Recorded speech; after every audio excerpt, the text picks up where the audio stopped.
Hello, everybody. Welcome to Saturday Morning Dooger.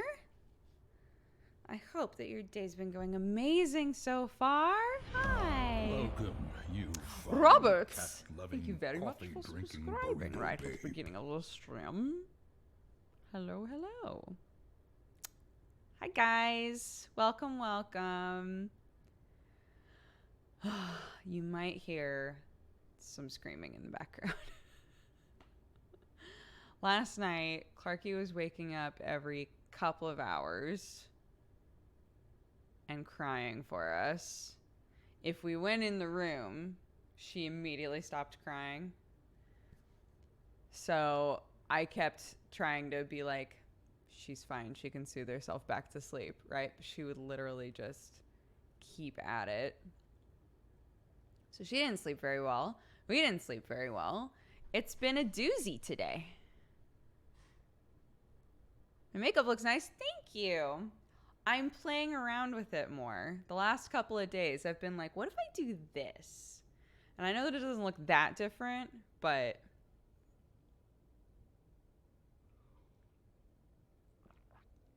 yeah, she's still just like, it always takes a couple of days, doesn't it? After they've had shots, if it's a bad experience at the hospital, it always takes a couple of days for them to like settle back in. So yeah, we think it's probably just because she had a couple of shots and she doesn't feel good and she's got like a little fever and stuff. All normal stuff.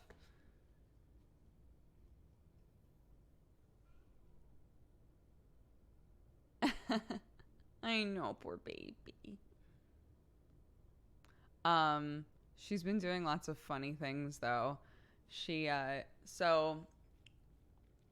I was bringing in groceries yesterday and there were 3 bags and I grabbed 2 of the bags and brought them into the kitchen and I could hear sliding behind me and I was like, what is that? And it was Clark. She had grabbed the last bag and was like dragging it into the kitchen. It was so cute. I like that we still have the Halloween emotes. Yeah, I need to swap those back over, don't I? Babe. They're so cute, though. I know, sweetheart. And then, oh my God, this morning, Sam was doing all kinds of crazy shit in GTA last night, I guess, and it went really late. So he also didn't sleep very well, aside from the screaming. So this morning we were like, all right, gotta get up. I gotta do my stream. And Clark went over to him and grabbed his hand and was trying to pull him out of bed. And I said, oh, honey, he's gotta like get dressed and stuff. And she started picking up clothes off the floor and handing them to him. And he was like, thank you, baby. So cute. He was like, okay, all right. Thank you, honey. Let's go downstairs. But on the plus side, I was like, she could probably take an early nap. She did not sleep well. So if y'all want to go back to bed in like half an hour, I think that would be fine. He was like, yes. Clark is the best babu. She's great. Can I show you the horrifying coloring that she did today? Hold up.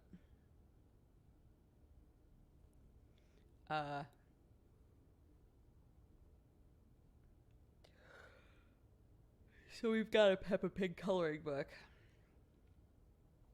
And we got to this page and she immediately picked up the red and just started going to town. So the whole Peppa Pig family is dead.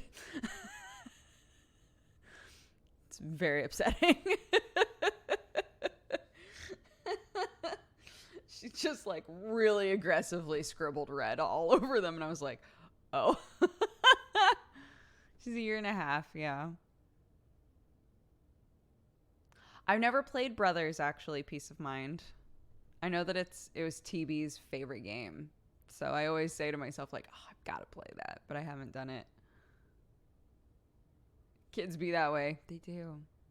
Don't they, though? Don't they, though?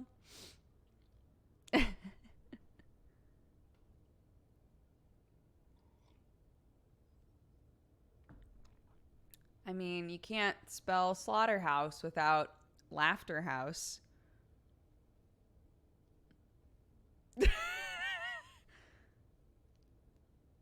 I think it's been okay. Interesting. Did Clark dress up for Halloween? So, I'm sorry to any of you who have heard this story already, but basically, the day of Halloween, Clarky got shots done. It was her 18-month checkup. So we found out that her head is normal sized. Her weight is literally like 50th percentile. She's like absolutely bang average in weight. But she's a little bit short. Adorable. So we were getting all of that stuff done, right?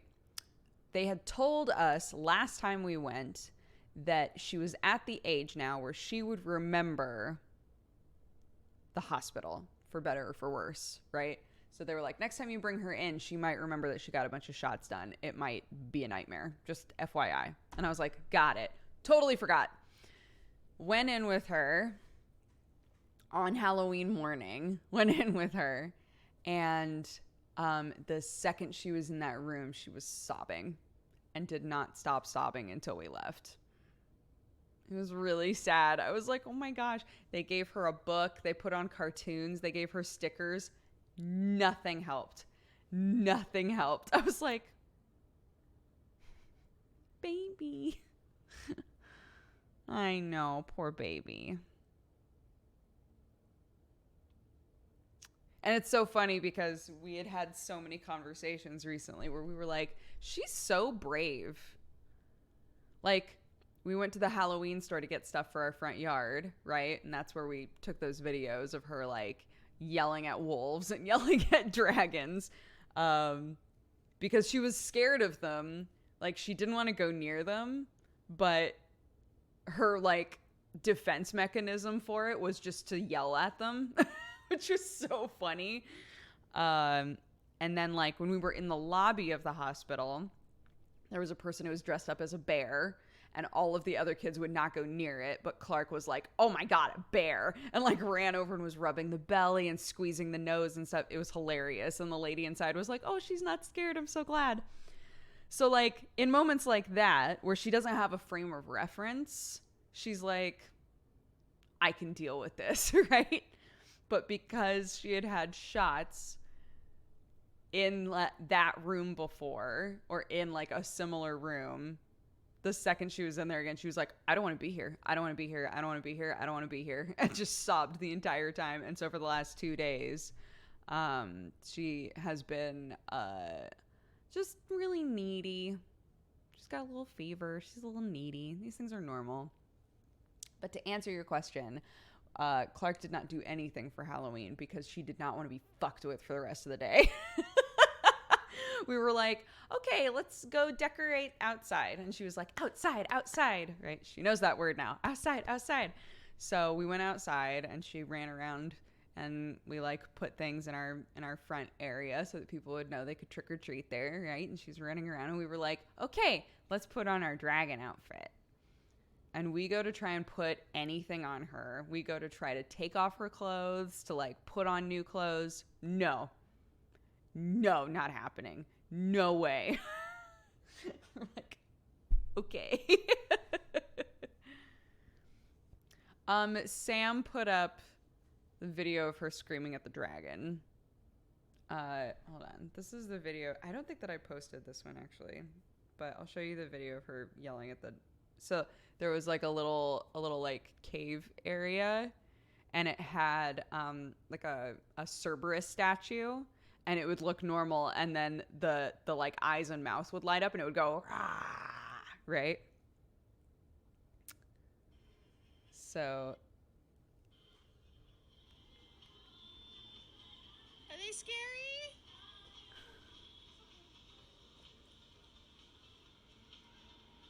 Oh. She's like, fuck no. See the mouth starting to...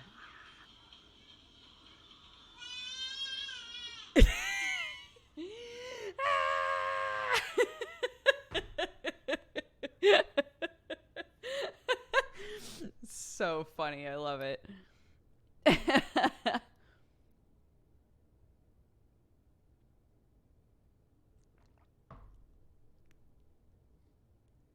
Dad, look out. Yeah, she was like, Daddy, get away from it. Watson, do you want out? Okay. You go. Out.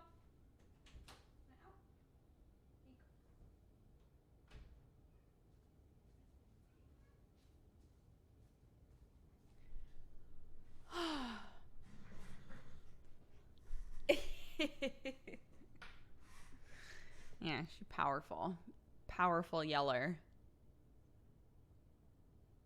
Reminds me when my niece was at that age and I was helping raise her. How old is your niece now? My nieces and nephews are so old now. It's really bizarre. But like I guess now I have more, right? I have the nieces and nephews on Sam's side, but like my nephew is my age, right? So he's never really felt like a nephew. And then my nieces are both like out of school and in the workforce and like in their 20s, right? So sometimes when I think about them, I'm like, God, they feel so old. Matt, definitely, because he and I are the same age. So Matt, I'm like, yeah, we're like, right? But Dex, you laugh like a hyena? I like that it's a question. Thank you.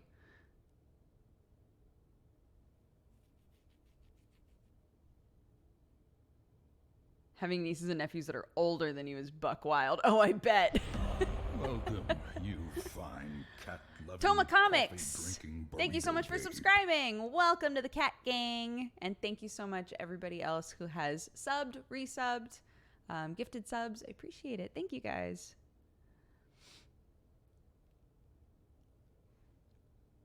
And Zingatorix with the 66 months. Hot damn. Yeah, so I've like most of my life I've grown up with a nephew and two nieces, and now that I'm an auntie on Sam's family as well, now I have Welcome, you fine a niece and two cat-loving, nephews and coffee-drinking another burrito babe. on the way. So that's exciting. Lots of little ones now. Dex, you laugh like a hyena. I know, you've said it 3 times now. Once with a question mark and once with a capital X. So I'm getting the picture now.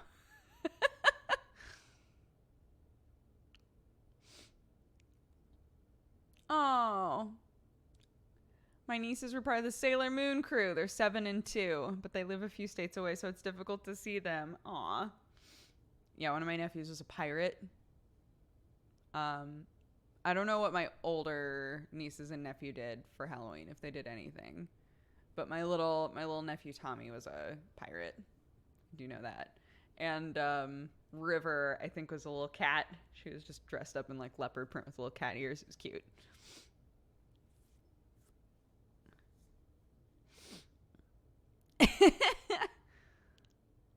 Look, I'm not offended. I'm just curious why so many times.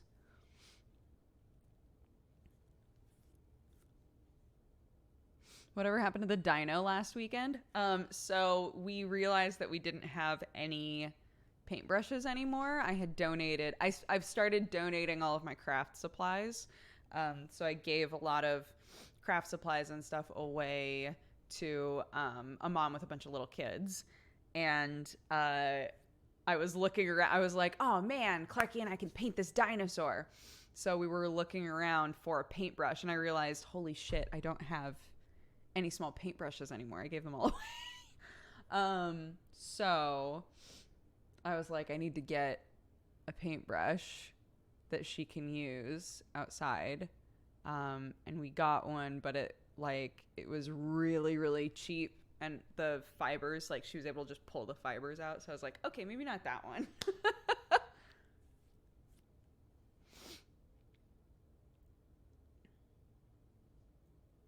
Have we played The Sinking City? Did we play The Sinking City? Is that the one that Sam and I played together?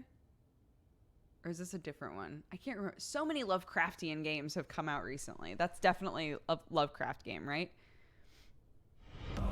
Welcome, you fine cat-loving, coffee-drinking burrito babe. You played Call of Cthulhu. That's right. That's right.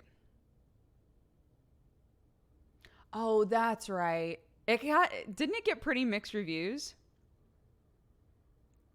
Donating your crafting stuff. How come? Because we're moving. So, all of that stuff. Anything that I can donate, I'm donating. I'm getting rid of it. So, don't believe this person who didn't like your laugh. A lot of people love it. I don't think laughing like a hyena is not an insult to me. Congratulations. Thank you. Yeah, we're moving beginning of December. A lot of stuff is booked already, which is like super exciting because now it feels real, right? But it means that we're having to like go through stuff. And so a lot of my craft supplies, anything that counts as a blade of any kind or could be used as a weapon of any kind, I cannot bring. Even as cargo, can't bring it. So I'm having to find people to take all of my tools, all of my art supplies, all of that sort of stuff, which is fine, which is great. And also things don't plug into, the plugs are different there. So anything that has a US plug, I'm trying to find people to buy or take that stuff as well. I'm giving Kristen a bunch of kitchen stuff. I'm giving Miana like most of my cookbooks because I only really use a couple of them. So yeah, fortunately, I have lots of friends with lots of varying interests. So I'm able to find people to take just about everything. But yeah, moving soon. Yeah, we're going to England. I'm very excited. Very, very excited.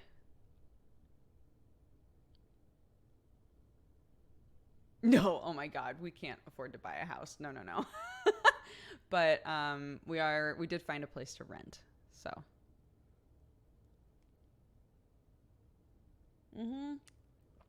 In my mind, it's like I've already been trying to get myself into the mental place of downsizing, right? I've talked about that a lot on stream. I feel like that my brain is so accustomed to clutter, and I don't want it to be that way anymore. It feels weird when things aren't cluttered, and I hate that.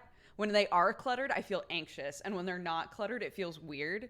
I'd rather deal with the weirdness than live with the anxiety. Does that make sense? So I'm like, this is the perfect opportunity for us to leave as much stuff behind as possible and only have what we need, and for me to start developing better habits about things. Because a lot of the stuff in this house I have taken to like from home to home to home to home with me. And it's just been in my life for so long, whether I use it or not. So this is because we have to, if you're shipping stuff that way, you have to list every single thing you're bringing. I mean, you can say like, this is a box of clothes, right? It has clothing in it, but they have to know everything that you're bringing and everything that they're like transporting, right? And if they were to get looked at, it all has to be correct. So it's perfect. It means that I can't just shove stuff in boxes. I have to go through absolutely everything. And so Sam and I have been trying to do the like 15 minutes a day rule. For me, it winds up being more like 30 plus minutes because I just get into a groove and I want to keep going for a while. But yeah, we've been trying to just do like little areas every day. And like actually go through things and know what's in each room. This room's going to be a nightmare. The garage is going to be a nightmare. And I'm like slowly working on the kitchen. Those are the 3 areas where I'm like, this is going to fucking suck. Because these are the areas where I'm just like papers, whatever, cords, whatever. So not a good time to send a mug. Not a good time to send a mug. No. Do not send me things right now. I'm downsizing.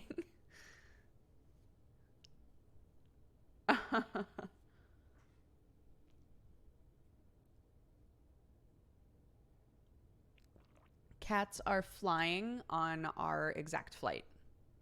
So we are flying with the cats in cargo.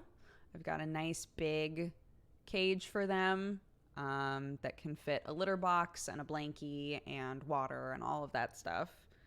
So they'll have lots of room to move around, and we'll make sure that lots of things that smell comforting are in there. And I got like the spray that, the like fell away, like actual spray. So I'm trying to do everything I can to make it comfortable for them. But I'm sure it's going to suck. It's going to suck for them. I feel really bad that I'm having to transport them at all. But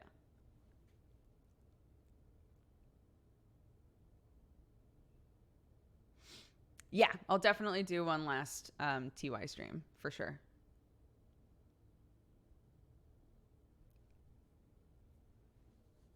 Do you think you'll miss America? I will miss my family and my friends.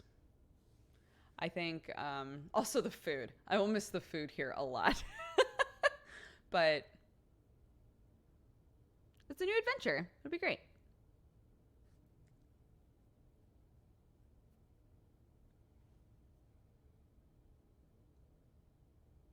How's your stream schedule changing? No idea. I'm not there yet, so I have no idea.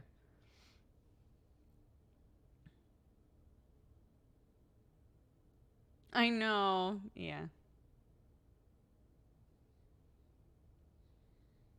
Food here isn't that bad.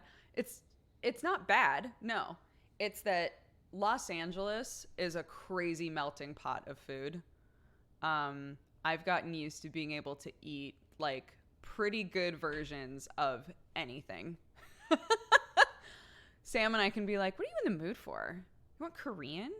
You want Indian? You want, obviously I can get Indian in England.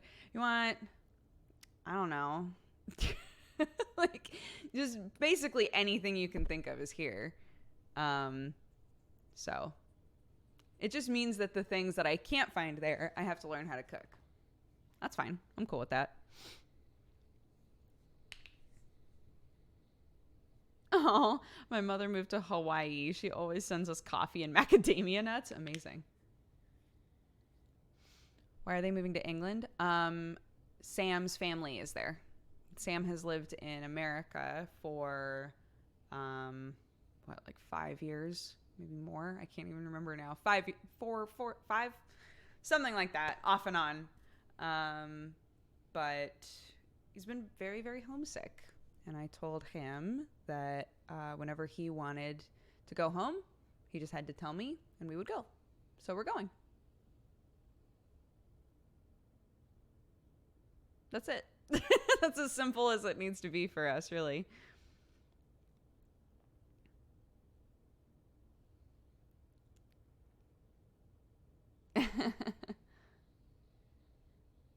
It's been 84 years. Has it set in that you're a mom? Yeah. I literally can't imagine my life without Clark now. It's weird to think that not that long ago I didn't have her. It's super weird. I think about that sometimes where it's like, I literally can't remember what my life was like without her. It's weird. It's super weird. Besso, not unless I want to die.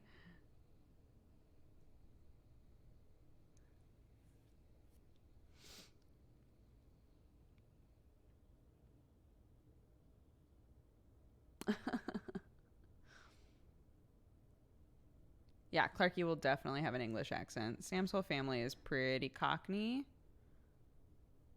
So we'll see. We'll see how she sounds. Some sort of mom amnesia. It's more like she is at the back of my mind at all times. You know? I am constantly, at least vaguely, aware of her. So to imagine living my life without that like strong responsibility is weird. Because I've now spent a year and a half like constantly, at least vaguely thinking of this little person, you know?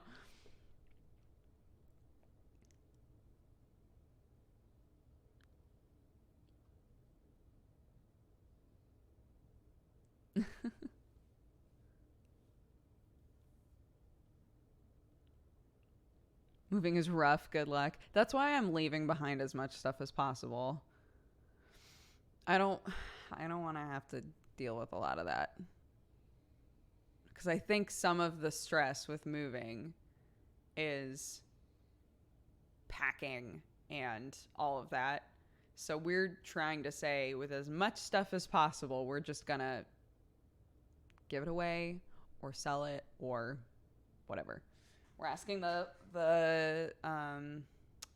landlords if they want to keep some of the furniture, sell it partially furnished, or rent it partially furnished. So if we can minimize what we're taking, it'll make everything a lot easier. At this point right now, literally my biggest stress with the moving is the cats.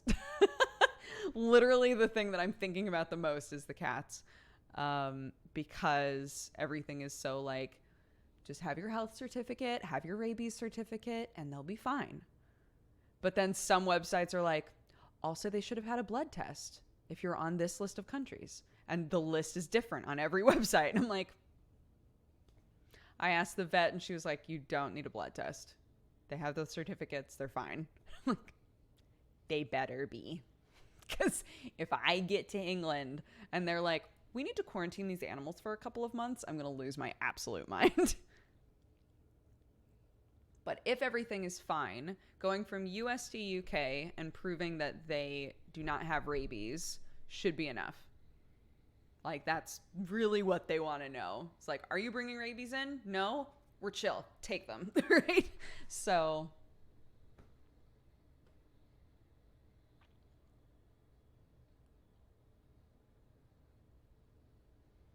the worst part of downsizing is when you forget that you got rid of something and you spend forever looking for it. I'm keeping a running list of everything as we pack it.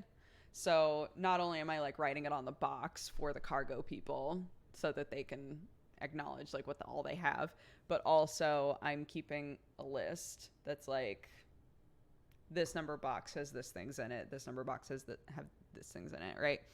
So again, since we're trying not to bring that much, and some things we literally can't bring, it makes it a bit easier to really be aware of what we're taking.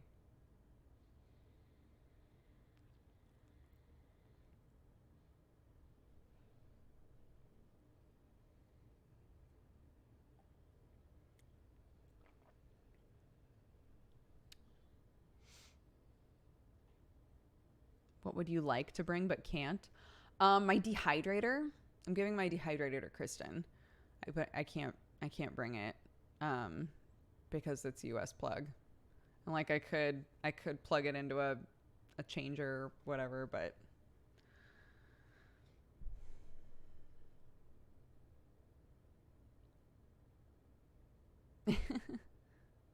you're going to love the weather. I know. I'm so excited to live somewhere where it gets cold. Although I acknowledge that I have gotten very used to this weather. When it's even slightly chilly, I'm like, oh my gosh, I need a sweater. Right? So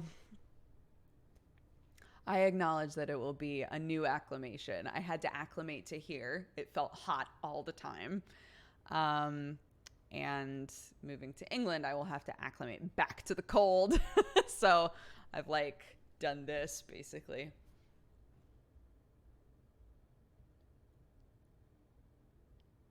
I mean, Jesse's known that we were going to move for a long time, so.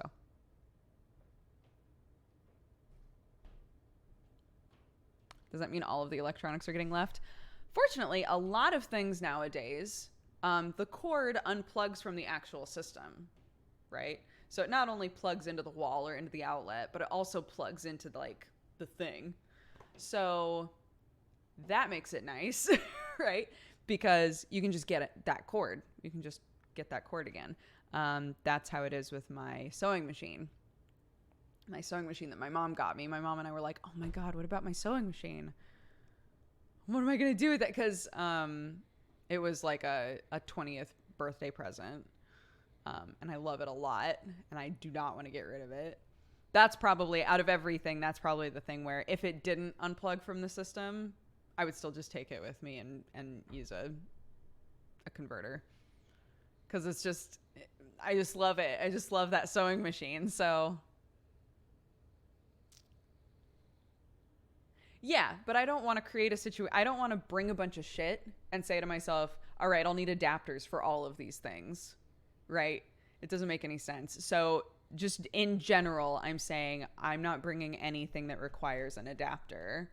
Thinking about it now, if the sewing machine needed one, I would have made an exception for the sewing machine.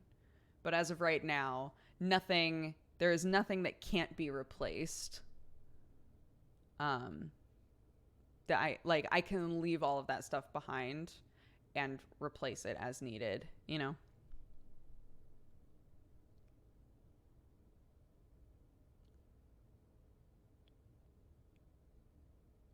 Did you finish the It puzzle? No, we did not have time. We did not have time. Those puzzles take hours, and this puzzle is actually extremely difficult.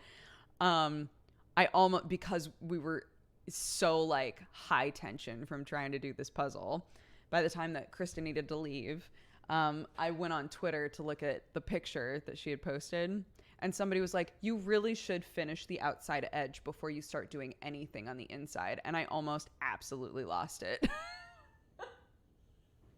I almost fucking lost it because I was like, you think we didn't try? You didn't think we were trying to do the outside edge? You think that wasn't the plan?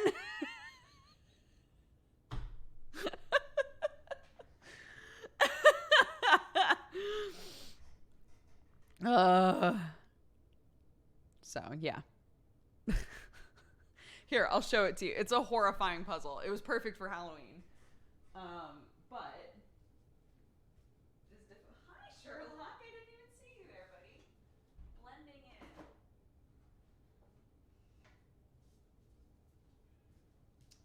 So this is the puzzle that we're doing. So there's all of this black. There's so much black around the edges. And then all of this hair in here, all of that, it just all looks the same. It's been really hard. We were like, this is way more difficult than we expected. The entire thing is literally 3 colors. So yeah, I pretty much only buy 1,000-piece puzzles.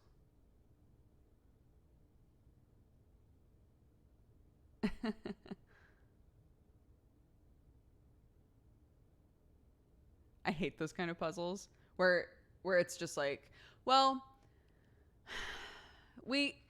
Kristen and Jeannie and I are 100% the sort of people to be like, this looks like a challenge. Let's do it. Right? So we've done a decent number of puzzles now together that are intended to be a bit more difficult. Here's the thing that's weird about this puzzle is that it almost feels like it was designed to reflect what the story is about, where most of the pieces look totally normal. And then there are a bunch of pieces that are so wonky, you don't know what to do with them. They look bizarre, right? So it feels like this entire puzzle is just designed to fuck with you.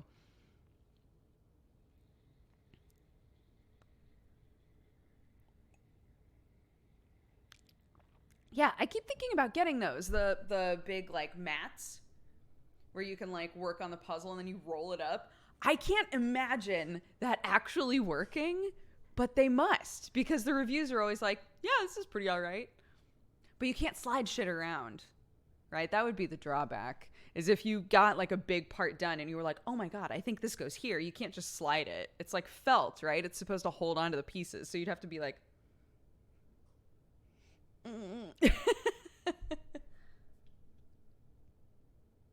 They are amazing. They do work. They're great. All right, I'll get one. Fuck it. Not until I move. I'm not buying things right now.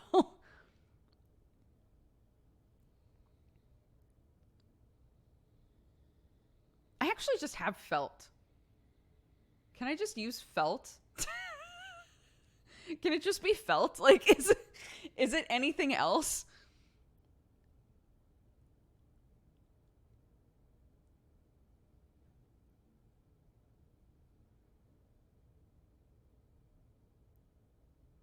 Use a spatula to move stuff? Amazing. The puzzle meta in chat right now.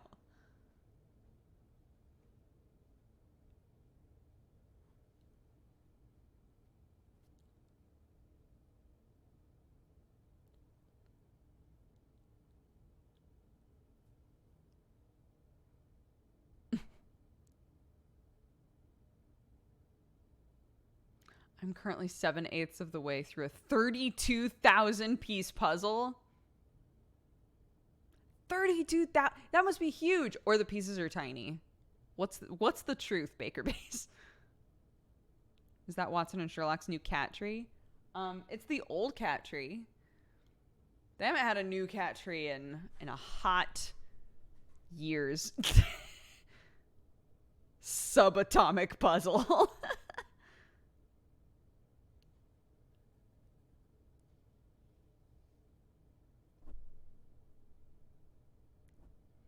I still plan to do all of my normal podcasts, all of my normal stuff. Yeah, when we move.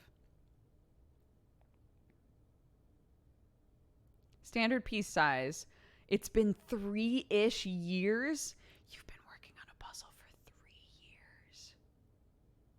That's incredible. That's going to feel so amazing when you finish it. How big is that? Where does that fit? What? Where are you doing this? Each section is 4x6. Oh, so you do one section at a time?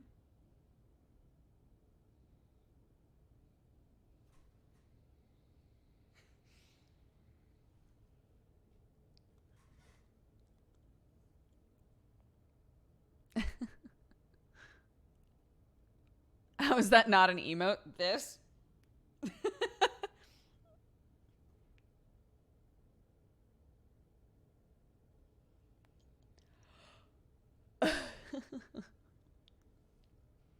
Well, either way, that's very impressive.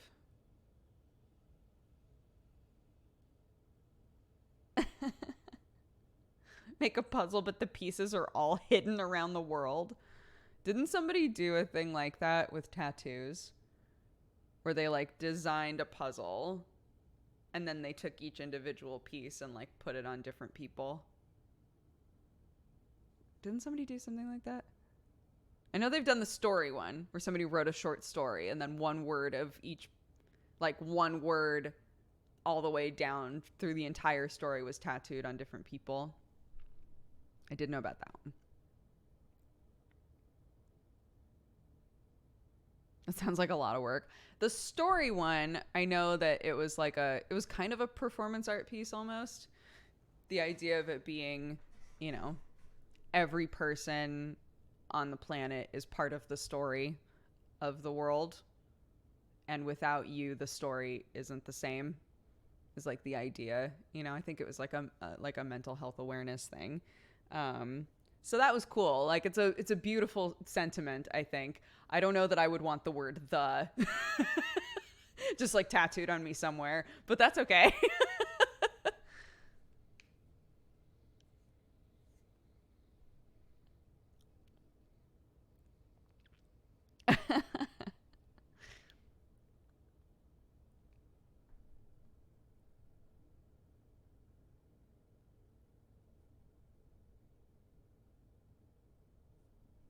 It's but or nothing. You better work the word but into this story somewhere.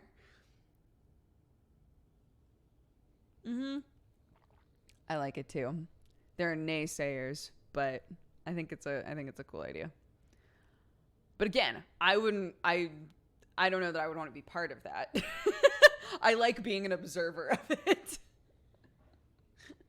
Maybe if it was really tiny. What happened with the puppet project? We're putting it on hold for right now because things were not going right. It turns out making puppets is very difficult. And we were running into some logistic problems and we had like kind of a time crunch that just didn't make any sense for trying to get everything done. So it's tabled for now. We still definitely want to do it. What's probably going to wind up happening is I will make the mouse, and and we'll have a professional make the cat because the cat has so much going on, but we can use the drawings that we made of the cat to give to somebody and be like, it's this idea. But yeah, puppets are difficult. It's very fun, but it's just going to take more time than we had.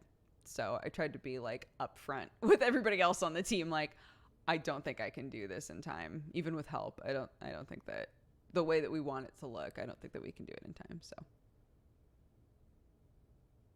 what is the puppet project? For Dodger Coffee, we've been talking about ads that we can do. And we really liked the idea of these kind of short ads with a cat and a mouse talking with each other and like making coffee and like just like dumb goof ads. So I designed some puppets. I designed the 2 puppets for it on stream and started trying to make the mouse because I was like, the mouse is going to be a lot easier. The cat has so much going on, but the mouse is going to be a lot easier. So I'll start trying to make that. And my God, it's really hard to make it actually look like a mouse. It just always looks like something else. It doesn't look quite right no matter what I do. So yeah, it is fun though. I'm learning a lot. What about Dodger Coffee?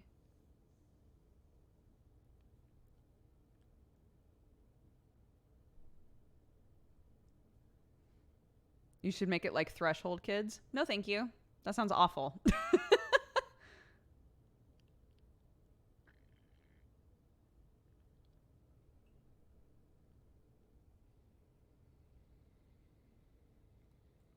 I joined a puppet guild years ago to learn how to make my own Fraggle. That's really cute. The company will still be based in America. Obviously, we're always trying to grow and do new stuff. So, yeah. But the Dodger Coffee Company is still based in America.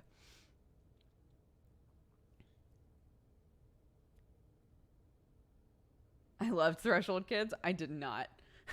I really hated it.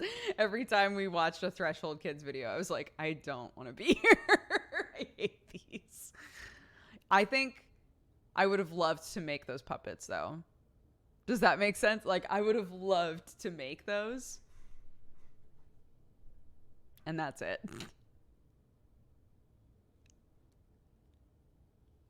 My aunt visited me almost 2 weeks ago. She absolutely loved the coconut ginger tea. Dodger Coffee, your moms and aunties love us. I get messages all the time from people being like, my mom loves your coffee. It's like, got that mom market. Hell yeah.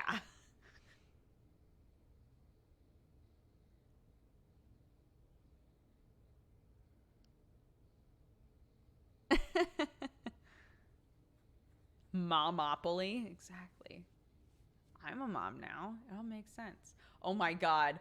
When the trick-or-treaters were happening, there was a little kid that straight up just walked into our house. It was so funny. I like opened the door. He looked about Clark's age, maybe a little bit bigger. I opened the door and he like grabbed a piece of candy and then like looked in my house and started walking in, and his mom was like, no. She's like, I'm so sorry. Don't worry about it. I also have a toddler. It's fine. It was pretty funny. Where the kitty's at? Well, Watson demanded to leave, and Sherlock is on the futon. You just can't see him.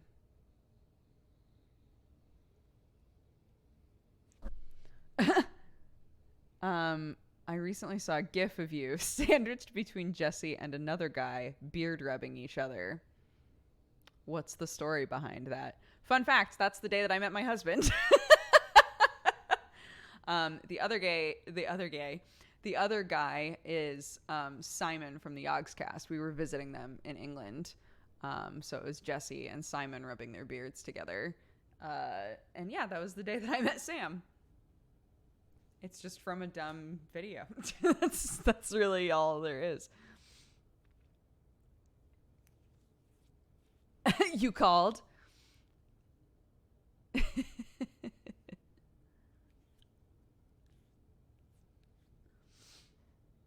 you're married ready to have a baby. I know. Isn't that crazy? You never know where life's going, man. You never know.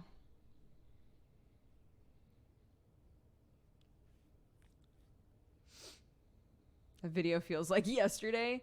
It feels like a million years ago to me. It feels like so long ago. I came here from a Yogscast stream. Aw, the world.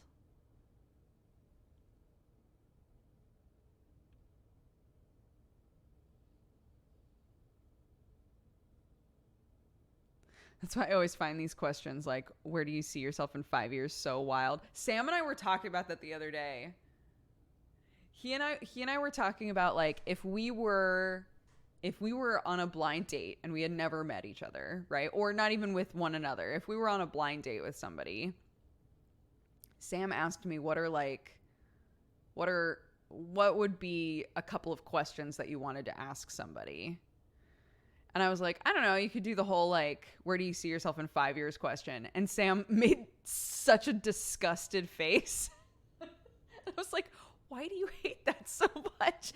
And he goes, because I've never known where I was going to be in 5 years. I don't like thinking about where I'm going to be in 5 years. I'm always going to be wrong. It's like, I mean, I guess that's fair. I guess that's fair. But to me, it's a question about like, it's not like a job interview. I would phrase it differently, but I like knowing that somebody has, like some kind of a passion or a drive to do something, you know, that they have a goal at all. So to have somebody be like, oh man, I would really love to be doing this, or, you know, I would really love to do X, Y, and Z. And if they go into too much detail, then you know that maybe they're like too much of a life planner for you. Like,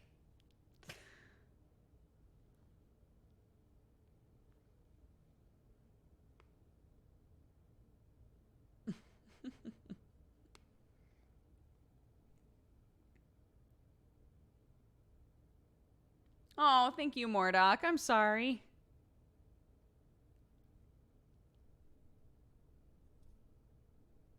But I've achieved all my goals. Amazing.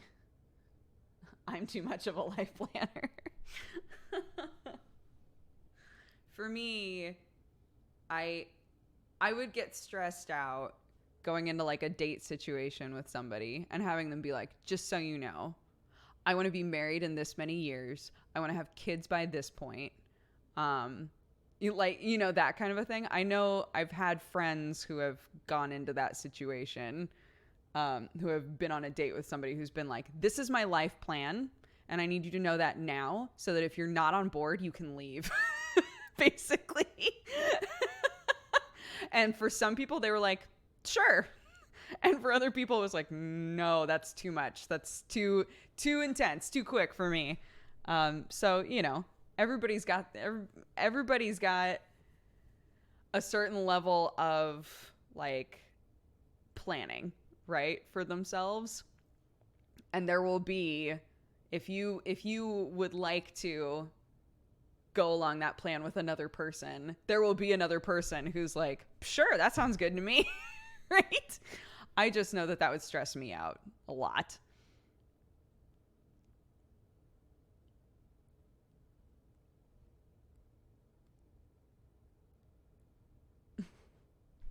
Weren't you like that with Sam? After we had been dating for quite a few months. Not quite a few, I guess. But I told him, like, just so you know, I definitely want kids. I'd like to have them when I'm around 30 years old. But I definitely want to have kids. And my mom made the mistake of getting engaged to somebody and never having that conversation. And she really wanted children and he didn't. And they had to call off their marriage, right? Because they wanted totally different things. So we are serious now. I waited until the point where we were both feeling very serious about each other. And I said, just so you know, I definitely want kids. And if that's not what you want, that's fine. But I just need you to know that that's what I want. So. Not on the first date.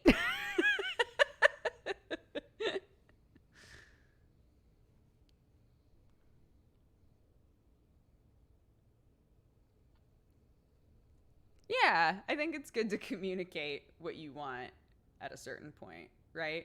If you feel like there's a future with a person and you feel that you are like a monogamous person who would like to have your partner and live your life with your partner, right? I've always absolutely been that way. So for me, it was like, I'm really serious about this guy. I should let him know that I want kids, because kids can absolutely be a deal breaker, right? If somebody's like, I would rather die, or even just, I don't have any desire to have children. That's fine. That means that we would be on different paths, right? I would rather that we have that conversation now than have it say when we're engaged.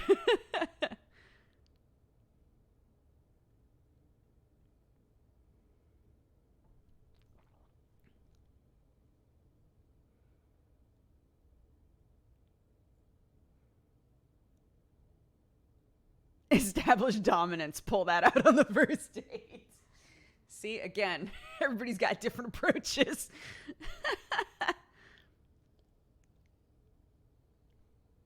Number of kids can be a contention point. For me, I don't think that I really knew. And I acknowledged this. I didn't know what it was going to be like to have a kid. I just knew that I would love to be a mom. I would love to adopt kids. I would love to have kids, whatever. I knew that I would love to have the opportunity to raise a human, right? And I was the youngest, and my siblings were much older than me. So in my mind, I was like, wouldn't it be so fun to have a bunch of kids, right? To like have like a big family, because I spent a lot of time feeling like I was kind of an only child. So I was like, wouldn't it be great to just have like a bunch of kids? And then we had Clark, and now both Sam and I are like, or maybe one. Maybe just one is good. Maybe just one, and like when we're older, maybe adopt a kid. I don't know. But like, Clark's great. Maybe one's good. Maybe I'm good with one. But I've also, again, I've had conversations with other people who felt that way about their kid and then got to a certain age and were like, I'd actually love to have another one, you know, or adopt another one or whatever. So who knows? That's I think from Sam's perspective, that's one of the reasons why he hates that kind of a question, right? Because something that he could feel strongly about, in another year or 2 years, he could realize like, wow, I was really off the mark with that. So if we're using kids as an example, you know, I was really off the mark. I thought that I was going to have Clark and then be like, fuck, let's have another one. Let's have 10. But we had Clark, and we're, you know, a year and a half in only, but we're both going, she's great. I kind of don't want anymore. So you just never know. Could you adopt Jesse? You know, Jesse is much older than me, right? Jesse could adopt me, I guess. I'm in my 30s. I don't think I can be adopted anymore.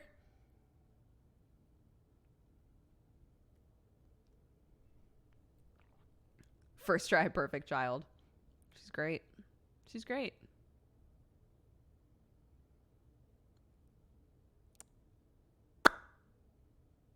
That's quitter talk.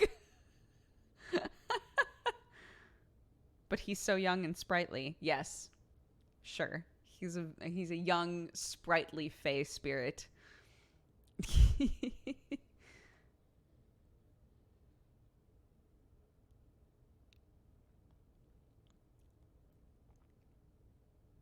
never too old to be adopted? I wonder if that's true. Is that true? Can a person be adopted at any age? Like, could I say, I want this person to be legally considered to be part of my family for X, Y, or Z reason? Yes? Amazing!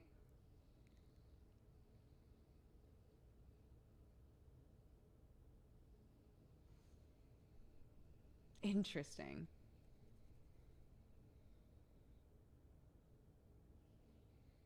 It's called couch surfing.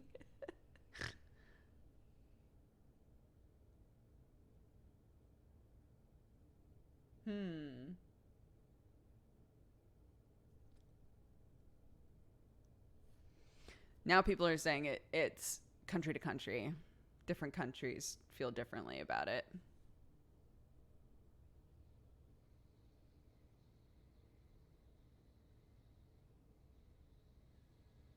That's also true. Adult adoptions are important, especially if the child is mentally a lot younger. I hadn't thought of that. I had not thought of that. If someone absolutely needs care and like in terms of age, they are an adult, but they need care and you're willing to be like their guardian or their parental figure and be there for them.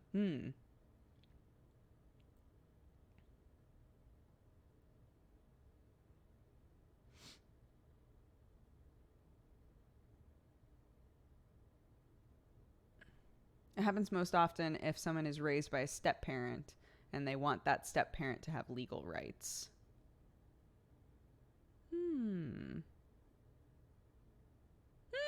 We're learning so much today. Every Saturday morning Dooger, I feel we learn something. I was about to try and remember if we learned anything last week, but Lord knows that information's already gone. And next Saturday probably will not remember what we talked about today either, but that's okay. Because in the moment, we're learning shit.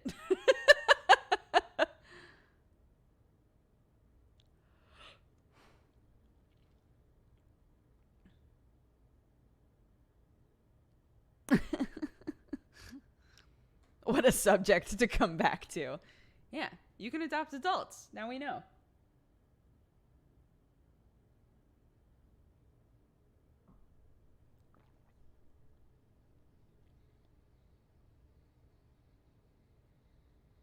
I remember the banana flavor shit and that they are also berries. Bananas are berries. We did learn that. I don't know that we learned that. Did we learn that? We did. We did learn that during Saturday Morning Dooger because it was part of Trivia Murder Party.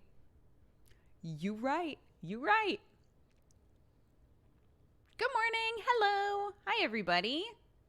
Seems like more and more people are coming in. How's it going? We're talking about life, the universe, and everything. I'm going to make pancakes after the stream. That's a great idea. I should make pancakes. I've got so much bacon in the fridge. And part of me wants to just... So I found a recipe. I have a leek and I have...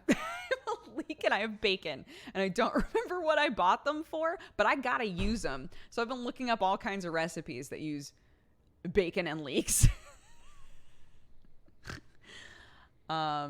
So wish me luck for that.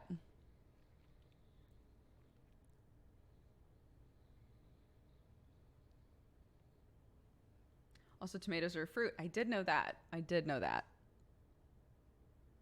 But the Supreme Court considers them a vegetable? Why? Who cares? Why does the Supreme Court need to get involved with tomatoes? What the fuck? Were tomatoes like a really important part of a trial? And they were like, but is it a fruit? And then they deliberated for 10 days on it. What the fuck? For student lunches and taxes.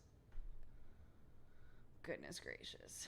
For tax. What's the difference tax-wise between a fruit and a vegetable? What?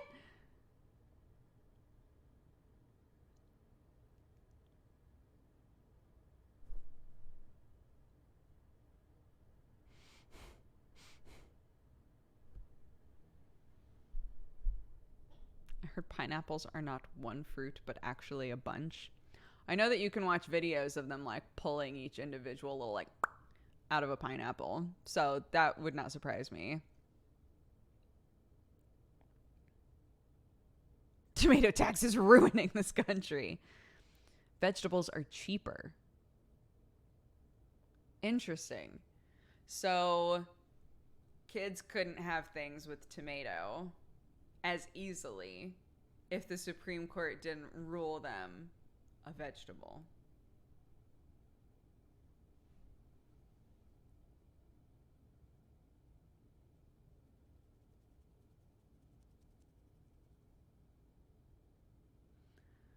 I do not envy the people that have to deal with this shit. Can I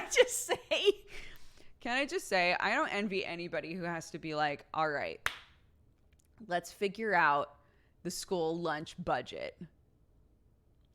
Can we have pasta? No. What if tomatoes are vegetables? Then yeah.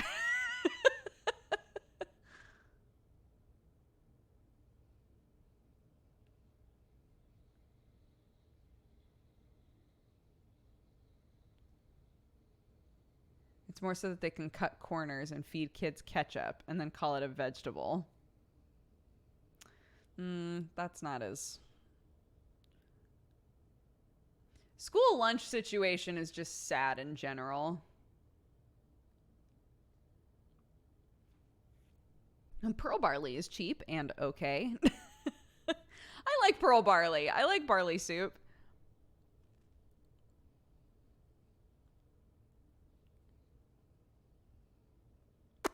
Yeah.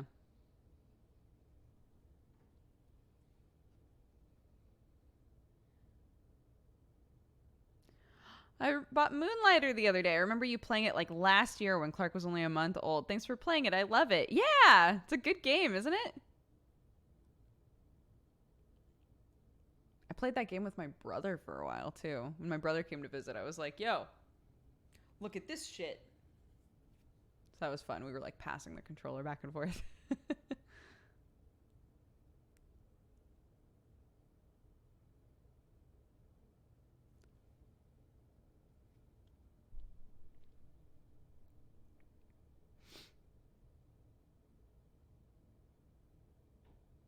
I kind of like it better than Racketeer. Don't hate me, but it's good. I recommended it. Yeah. I mean, Racketeer was... I liked it, but it was just okay. I didn't feel like a strong pull. What the hell is wrong with me today? I didn't feel a strong pull to keep playing it, you know? Your brother is so handsome. Thank you. I'll tell him. Tell him right now. Ah, God, that video is so cute. I just texted him earlier, so I can do a follow-up. A lovely person in chat says you are very handsome. There you go. Now he knows. Send him my number.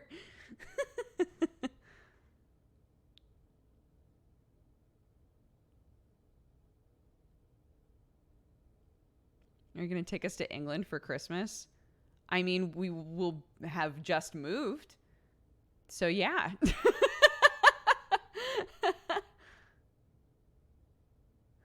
I played some Dead Cells today for the first time. I'm not a roguelite or like person, but damn, that is fun to play. Yeah, Dead Cells is super fun because it's so quick. You know, it's very like fast-paced gameplay. So you just feel really powerful once you get into the groove of it, for sure.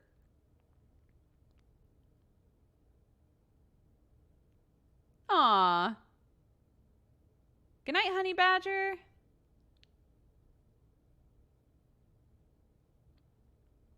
Yep, it's all getting sorted. It's happening, so very excited. Apparently Sam spilled the beans, so now I can talk about it. Are you taking most of your stuff to England? No, we're leaving nearly everything. I don't want to deal with this shit anymore. That's basically all that we talked about at the beginning of the stream, so I won't go into it super deep again. But yeah, I'm leaving nearly everything behind.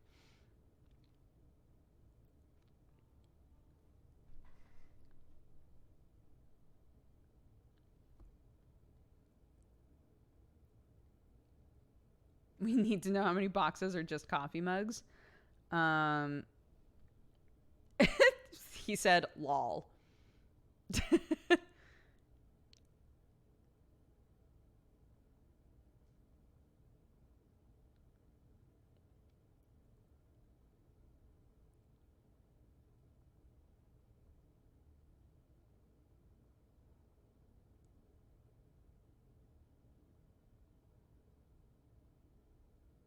Enjoy your day.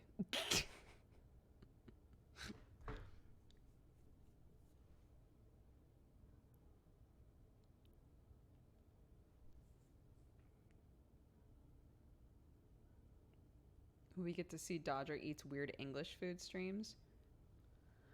I mean, I've been to England so many times. I don't know. What would be a weird thing that you think I haven't eaten?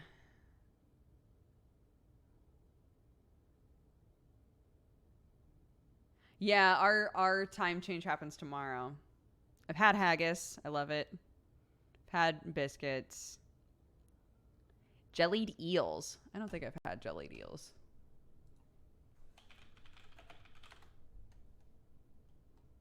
No, they look awful though. Chopped eels boiled in a spiced stock. It's allowed to cool and then forms a jelly. It is eaten cold. That sounds nasty as fuck. I've had black pudding.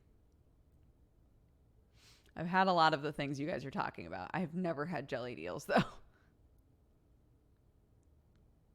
It's horrid. Great. Welcome, you fine cat-loving, coffee-drinking burrito babe. Quiet Gamer, thank you very much for subscribing. Welcome to the Cat Gang. Thank you, thank you.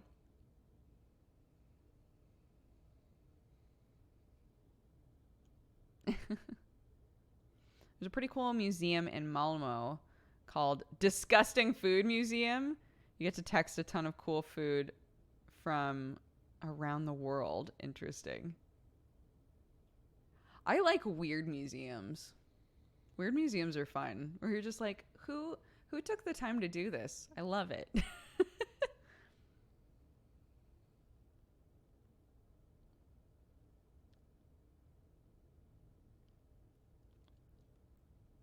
Yeah, black pudding is okay.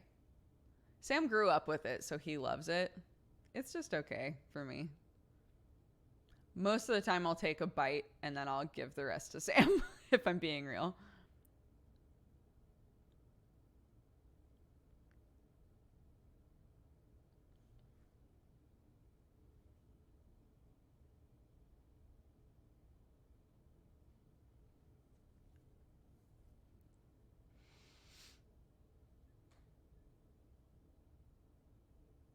I want to see Doger in the British Museum. I went there at 19. I went to a lot of museums when we did our Europe trip. But I was 19, so it was a decent amount of time ago.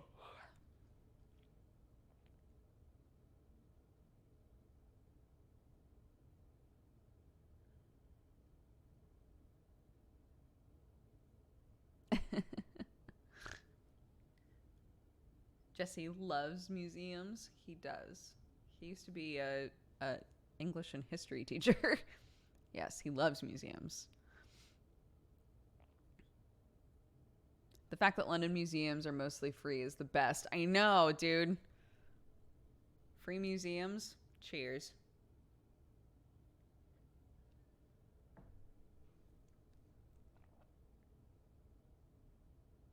There's a garage museum in Long Island. It's all about 1800s wagons and shit. Amazing.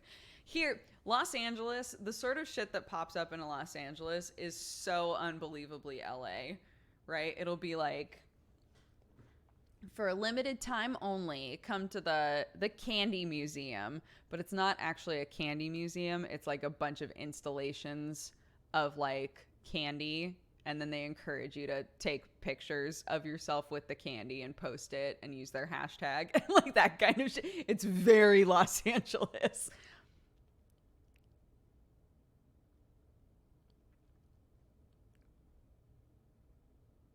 I think that when people watch like co-optional podcast or watch his streams, right, and he's able to talk in more, sorry, Jesse is who we're talking about, and he's able to talk in more of like a stream of consciousness, I think that it's much more evident that he used to be an educator, because he's willing to like really deep dive on like history and politics and all of that kind of stuff.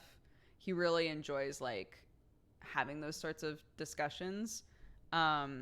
And I think that he's good at clarifying them, if that makes sense.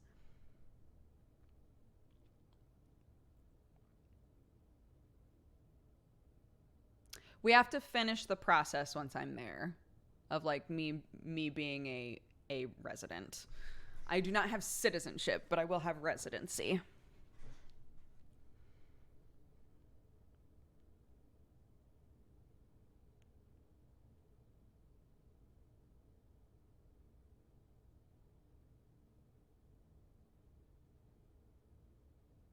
I would love to watch Jesse do a lecture on something he's passionate about.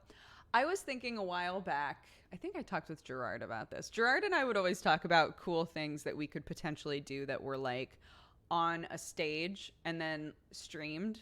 So the idea would be like we put together, you know, a one-act musical or something, and we cast it, and it's entirely like other YouTubers or streamer friends. And then people can come see it in person, or they can watch the stream, like that kind of an idea. I've pitched that idea so many times to people. But Gerard and I were talking about it a while back, and I was saying another thing that I think would be awesome is doing almost kind of like a skew on TED Talks, where it's a bunch of people that we know, and we encourage them to talk about, to give like a lecture almost on something that they have a lot of interest in that they normally don't get to talk about, like that kind of an idea. And Jesse was one of the first people I thought of, where I was like, Jesse would love, like he would excel at that, you know, to say, choose a time in history that you want to talk about, choose, you know, the three kingdoms, like whatever you want to do. And just like, you have this many minutes, go, that kind of a thing. I think that would be sort of fun to have a night where it's just, you know, 5-7 people, and they get 15 minutes each or something, and they get to just talk about whatever. Like that sort of thing sounds fun.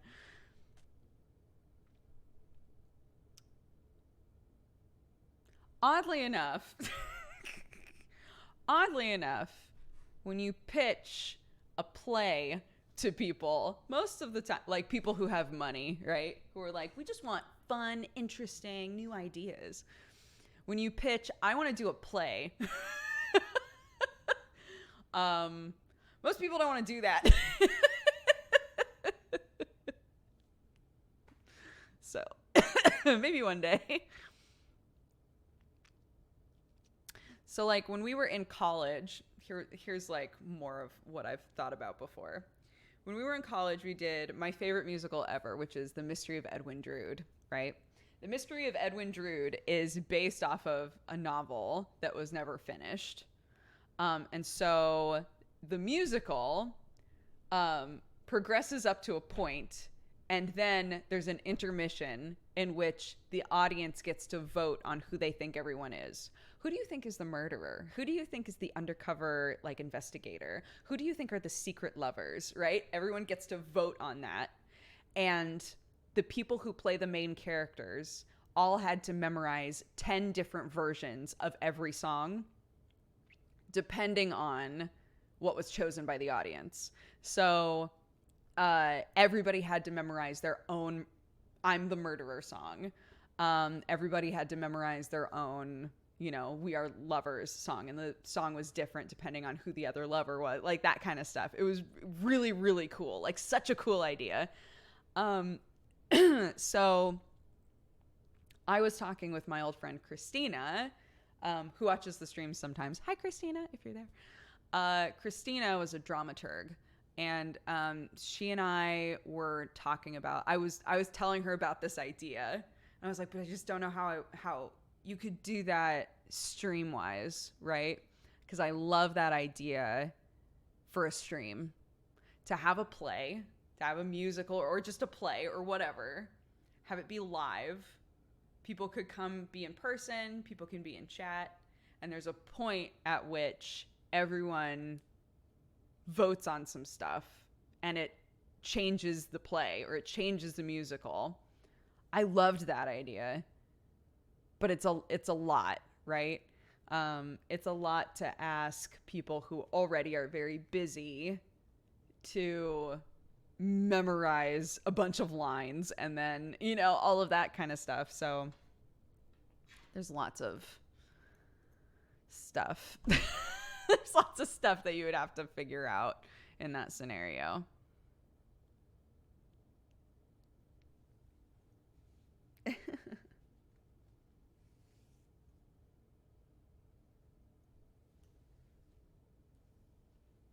What is it called? The Mystery of Edwin Drood. It's great. And very weird, and I love it.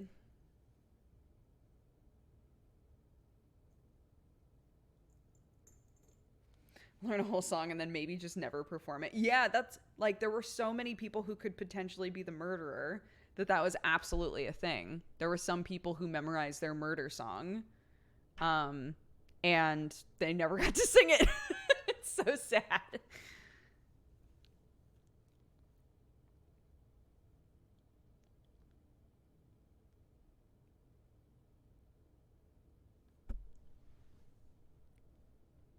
Yeah, if you were the murderer, maybe you were the murderer. Who knows? All these people could be murderers. Who knows? I forgot to sing my murder song. It's a good quote, though. It's a good thing to hear, echoed in the green room. I never had a murder song. I was not one of the leads. I was part of the chorus. So I was one of the people who went around and was like, hello, have you voted? Here's how it's going to work. Here's all of your voting cards. I was that person. And then I sang along in all of the songs as like part of the background. Chorus is the murderer. Whoa. That's some deep shit. What if there was a tie for the murderer? Typically, if there was a tie, they would choose if someone had gone more often than the other person. If someone had been chosen as the murderer more often than the other person, they would go with the other person. Is that how you used to talk? No. We were all instructed to do fake British accents, and I'm not going to do it. I'm not going to do it right now.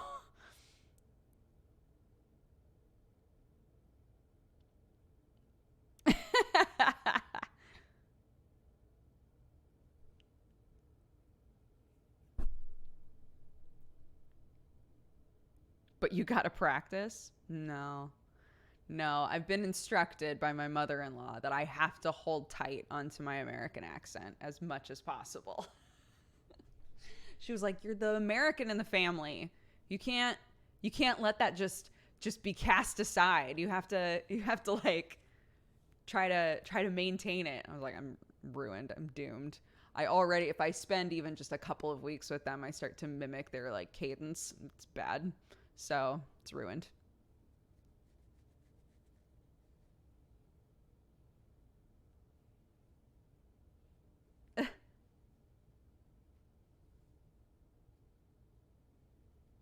My UK accent lasted a year-ish. Yeah, I mean, when you listen to the difference between Sam when he first moved here and Sam now, Sam's accent has drastically changed. I know that my accent will drastically change. I've accepted it. I'm just going to sound like a mess.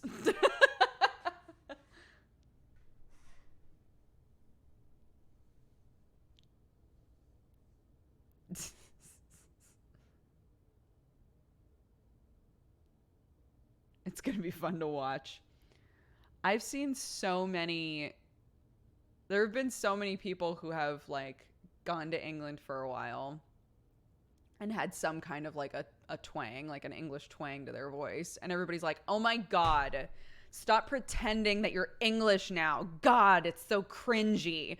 So I'm honestly very worried that I'm going to go there and start picking up like inflections and things. And everybody's going to be like, ugh.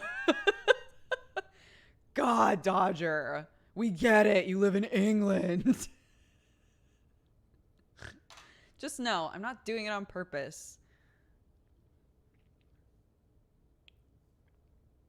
It's freaking mint, guys.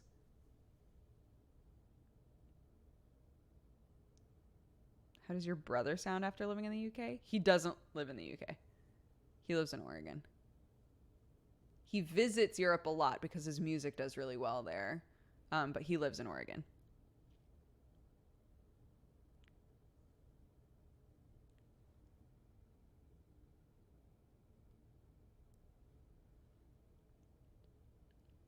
British Linda voice, British Eugene. That sounds awful. I don't even know how I would do that.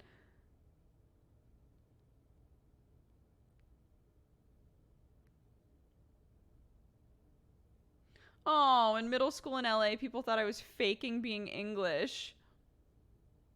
Oh. I think Sam's best friend growing up, Matt, he's from South Africa. And I think Sam was saying he went through the same sort of thing where the kids were like, where are you from? Are you faking it? Kids are so weird.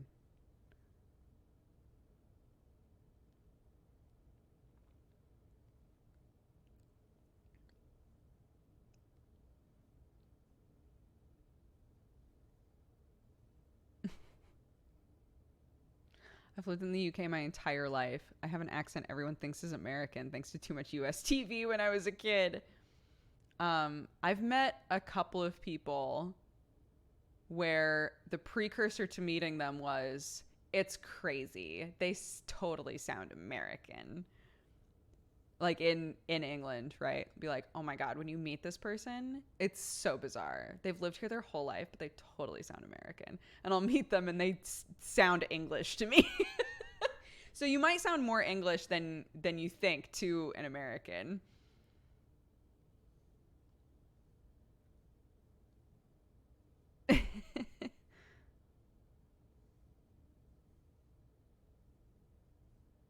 Kids like to focus on differences. Yeah, I mean, I think that's why there's so many kids shows and things try to focus on the lesson of like, it's okay for all of us to have different shit going on, you know.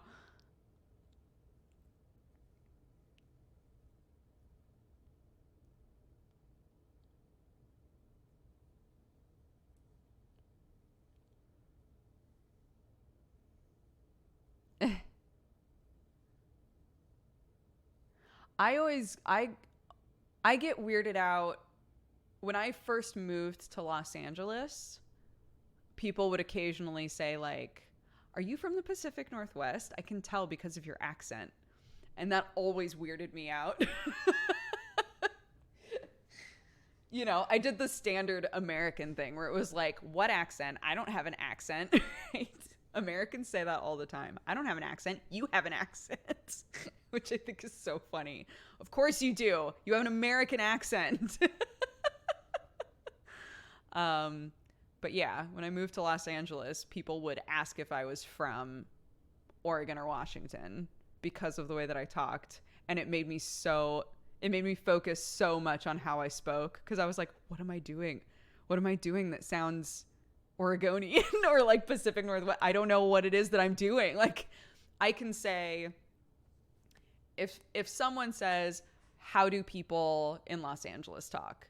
I can say, oh, well, everything is like a question.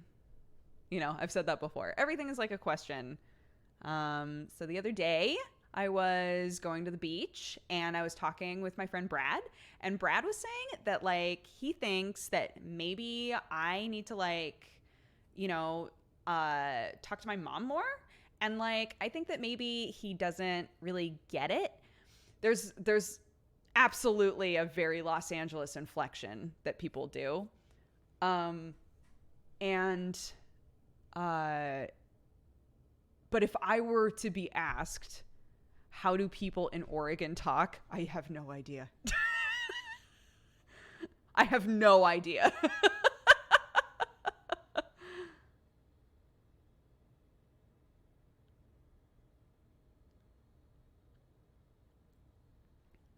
They talk like you. I get, but I don't know what I talk like. And my Oregonian accent has been skewed by Los Angeles. So I have no idea. I don't know.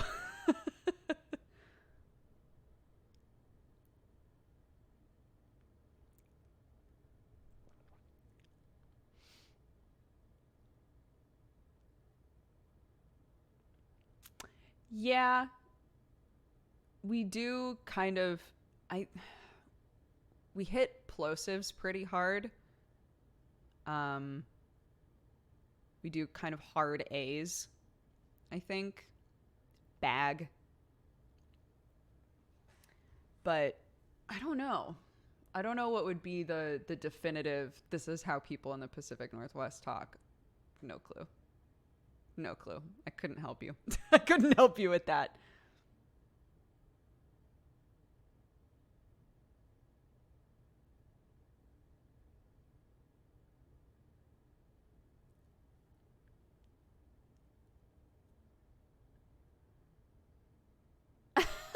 My accent is an abomination pieced together from many books and YouTubers that entertained me growing up.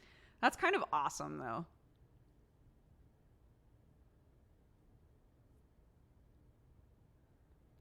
You could watch your early videos to see if you notice an accent. I could, I guess. Gotta go watch some Portlandia. Yeah, fuck.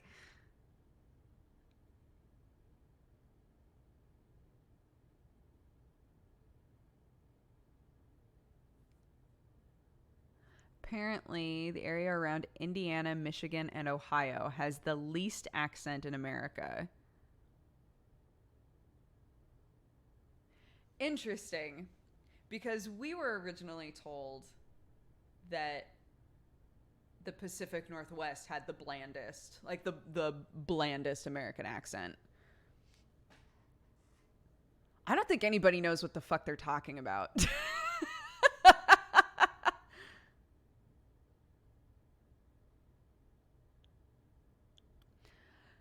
I think when they say the least amount of accent, they mean there are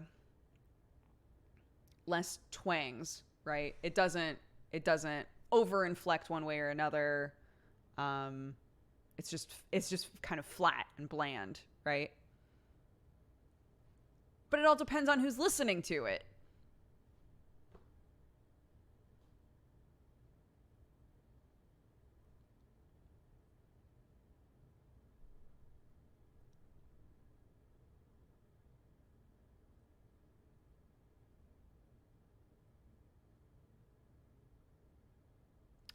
I know a lot of people that say milk. Yeah, milk, beg instead of bag, milk. Yeah. That sort of stuff is weird to me. It stands out a lot. Um and then I know a lot of people that are more East Coast that leave the G off of things and make it more of like an E at the end. Like um going. I'm going to the store. I'm working. I'm working right now. That kind of thing.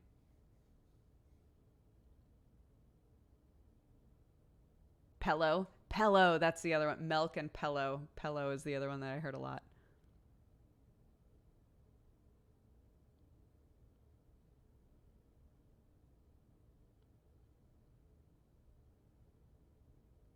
But I love, like, how fascinating is it that there are some countries like England that have a million different accents in a tiny space? And then there are places like America that still have a ton of accents, but it's spread out so much. Like, we can drive for a decent amount of time and hop out of the car, and the person that we talk to will probably still sound mostly the way that the people 6 hours back did, you know?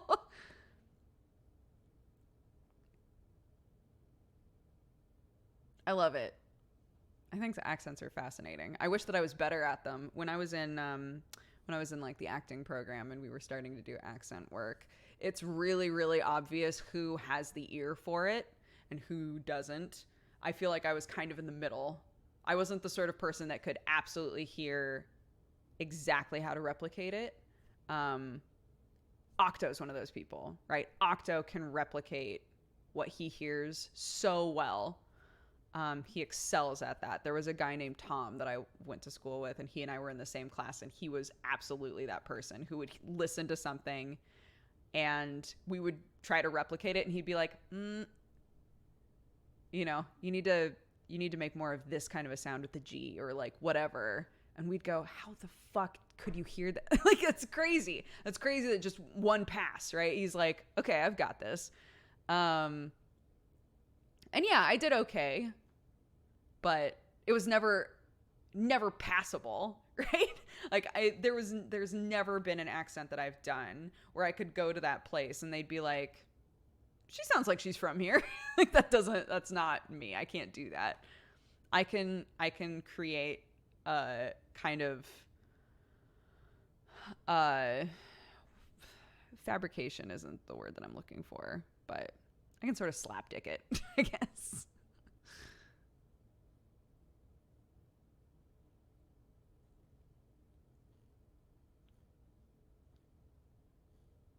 Yeah, he's so Octo, he's so talented, dude.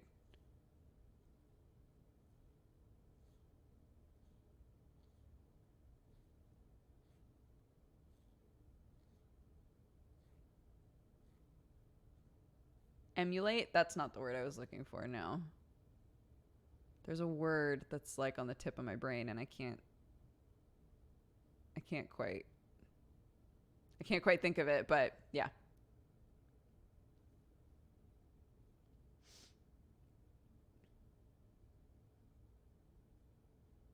No, none of these are the right word.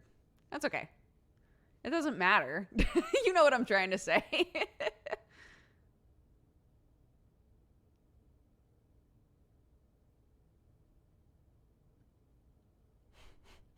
This is going to be the rest of the stream. People being like, I've got it. I know the word. Is it a real word? Yes, it's a real word. But it's fine. It's fine. We don't need to think of it, guys. It's fine.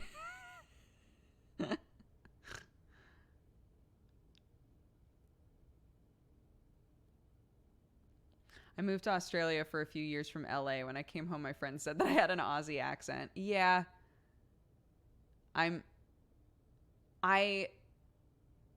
Like I was saying, I know from just spending a couple of weeks at a time with Sam's family that my accent is going to adjust. There's going to be some things that I do fairly quickly, and I'm going to hate it because it sounds like there's some things that feel like mockery, and that's not, and it's like accidental, you know?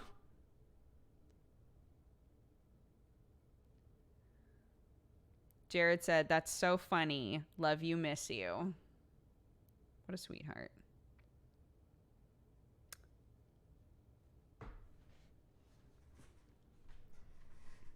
Will you finally be able to say water? Probably not, because Sam's whole family doesn't believe T's exist. So no. Instead of a T, it's a D right now. And once I'm there, the T's and the D's will vanish.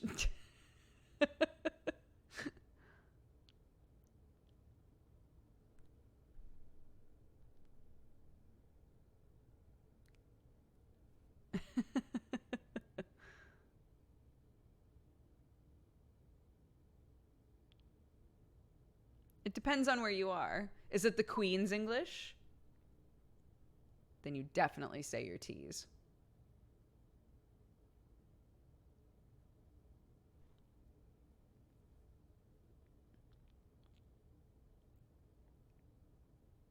What a weird subject of conversation. It's because I was talking about how we're moving to England soon.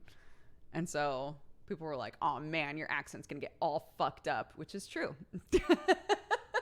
Which is the truth.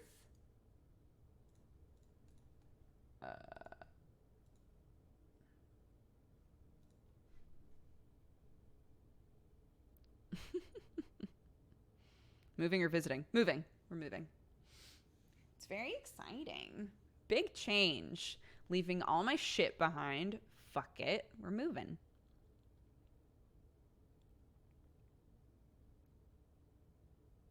What a weird subject of conversation is the tagline of Saturday Morning Dooger. Kind of, yeah.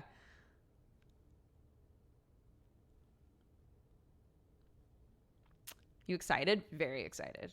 Very, very excited. Because we've been talking about doing it for a while now. So it's really exciting for the gears to actually get moving. True love is willing to leave the mugs. You know what's hilarious is Sam and I have actually been not arguing about it, but we keep going back and forth about the mugs. Because I'll be like, I want to take like maybe, because I have mugs at Sam's mom's house, right? Like it's a problem. So I was like, I don't want to take that many mugs with me. I want to like limit myself to a certain number of mugs, and the rest of them will do giveaways with chat or whatever, right? And Sam's like, no, come on. You've been collecting them for so long. You should bring more of them. And I'm like, what? What do you mean? What do you mean I should bring more of them? No, I shouldn't. You're not supposed to be this person.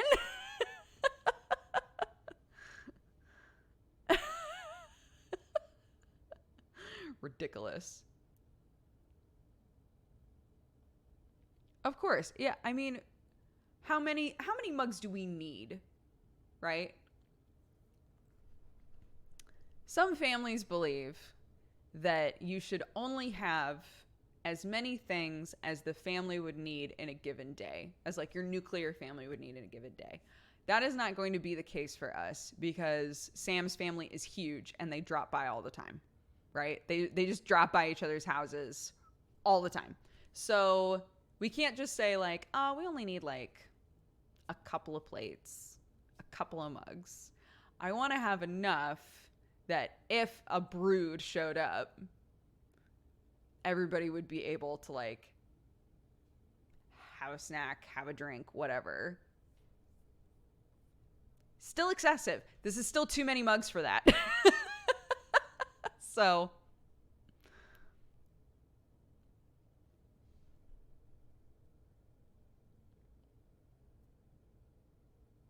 cap it at 100. I don't need 100. I do not need 100 mugs, guys.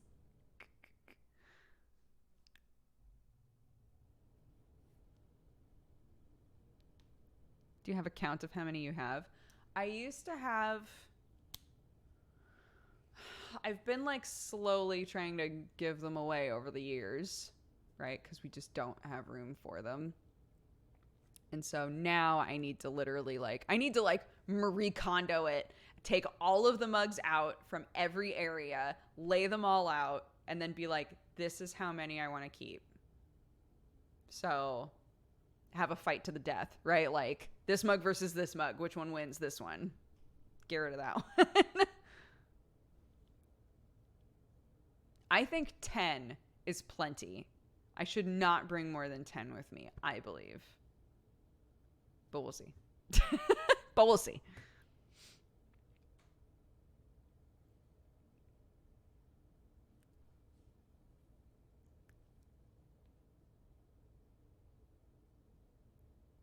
$10 is so little.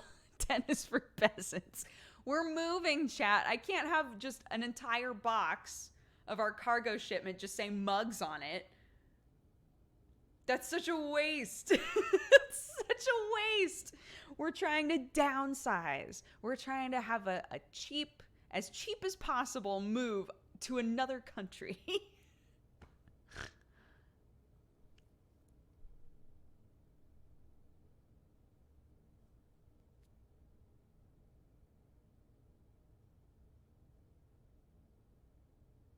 I think you need to talk to my mom. She has maybe 30. It's just me and her living here. Only she uses them. I've been trying to, because I'm absolutely the sort of person that places sentimental value on things, right? So there can be a mug in my house that I haven't used in years and don't really have any desire to use. But when I look at it, I think, but so-and-so gave me that. I don't like it. I don't like the mug. I don't want it. But so-and-so gave it to me. I'm trying to get over that. That's my big hurdle with stuff, is looking at things and letting myself be okay with the guilt of getting rid of it, you know?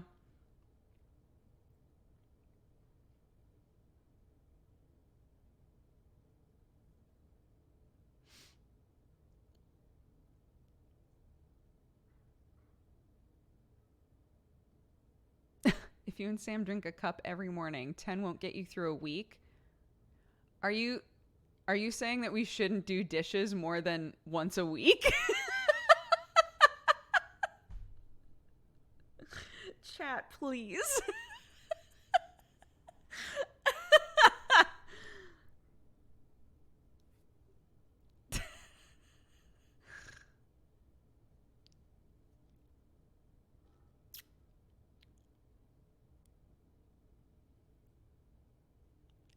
Exactly. Pastel Witch says, Marie Kondo says, the person wanted you to be happy. The object is a source of stress instead of joy. That person wouldn't be happy about it. The gesture has been accepted and it's okay to let it go. It's true. It's true. Also, a lot of the, like, any of you who watch me consistently, you know that I've been like occasionally watching like minimalist channels because it inspires me to be like, yeah, I can get rid of stuff. I don't need that stuff. And one of them was like, yeah, it's, you know, getting yourself into the mindset of, if that person is still around and still in your life, they are more important than the thing that they gave you, right? If you look at a thing and you don't really want it and you feel guilt about getting rid of it, is it because, like, you don't want them to be sad? They probably don't even remember that they gave it to you. Is it because you want something to remember them? Like, you want something in your house that when you look at that, you think about them, but they're still in your life, right? Like trying to place more importance on the person and the experiences and, like, interacting with them and reaching out to them when you think of them instead of on the stuff that's associated with them. It's hard. It's hard because I'm a pack rat. Gestures.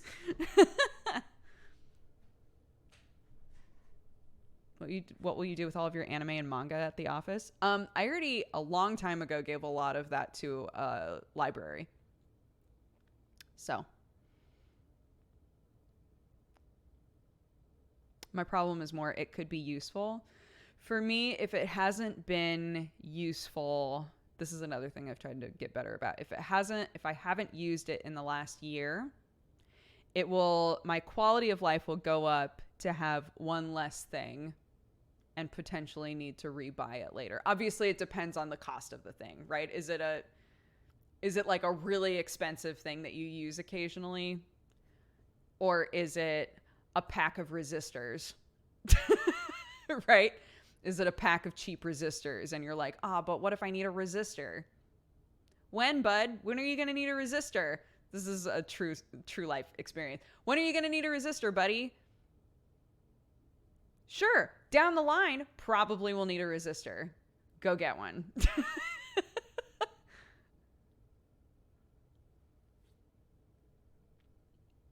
Looks at bin of 50,000 resistors. That's what I'm saying, man. I feel you. This is why I'm, like, trying to give away all of my crafting stuff, give away all of my, like, tools, my electronic stuff, like, all of that. I'm trying to just be like, if someone can use it, please, for the love of God, use it, because I've been keeping it with my mind going, but I have a plan for that.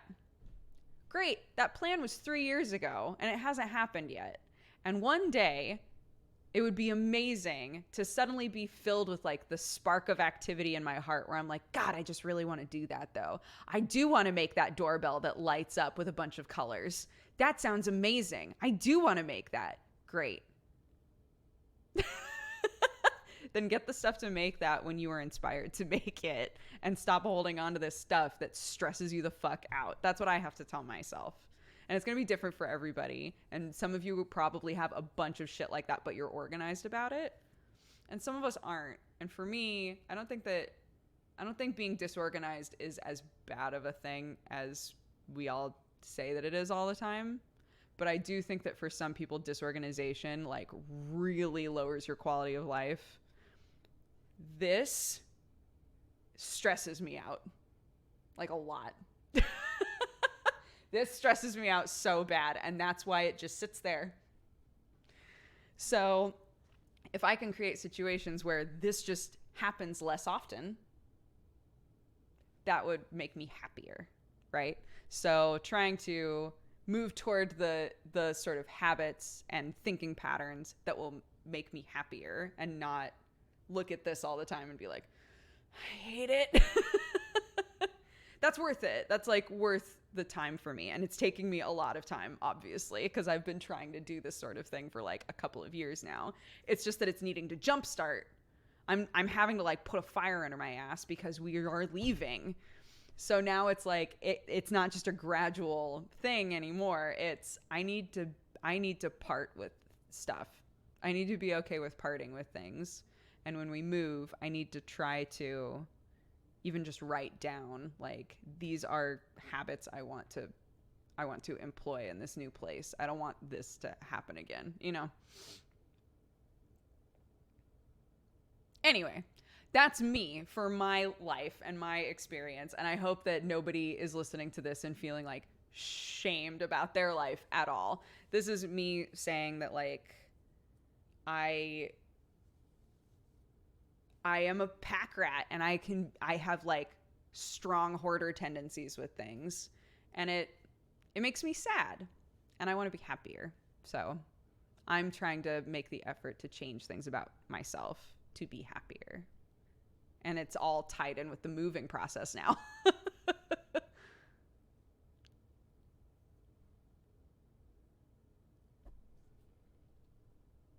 I'm feeling inspired to clear all my stuff out now, to be honest.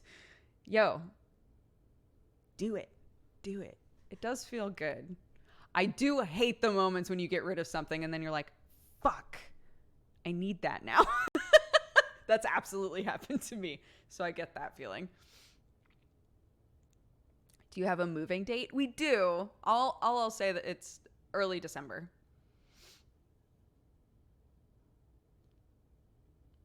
But we do have a day. We do have a day that we're moving. So it's crazy. So soon.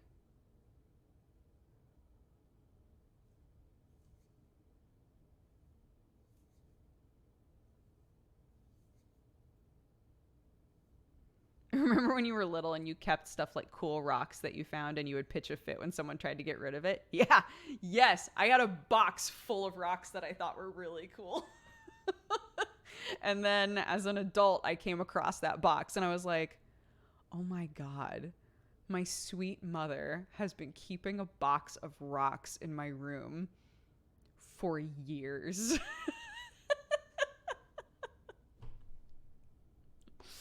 Amazing.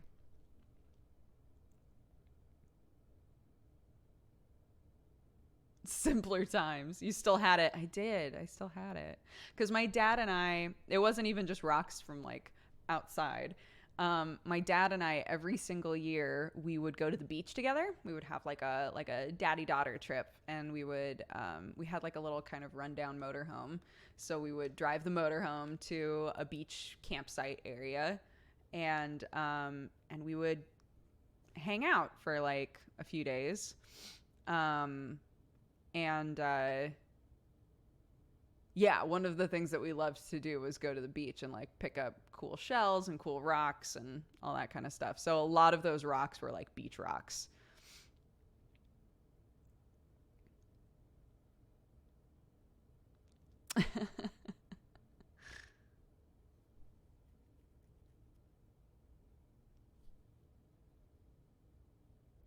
I know, yeah, it's funny, but the more that you think about it, the more you realize, wow, there actually are a decent number of people that we know that are in England.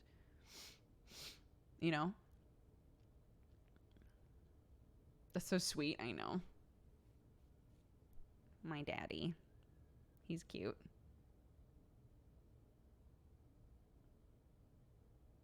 I think you have the genes for hoarding. I do. Absolutely. My grandfather filled up everything. Any ounce of space that you gave him was full of stuff always. But he was also like a genius, right? He knew how to build anything, absolutely anything, out of anything. It was incredible. But it meant that he saw so much potential and value in literally everything he touched. And he just kept it. He just kept everything. We had so many cars on our property when he passed away. We had so many cars because he was living with us. So many cars that we had to get rid of. It was nuts. It's just so much. And there's still so much stuff over there.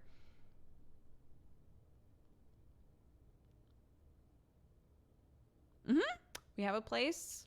We have a place to move into. Everything's getting set up so that hopefully the second we move, we're able to just start working. We're trying to be as organized as possible about this. Like, we're trying to get everything set up early so that when we go there, it's just smooth sailing.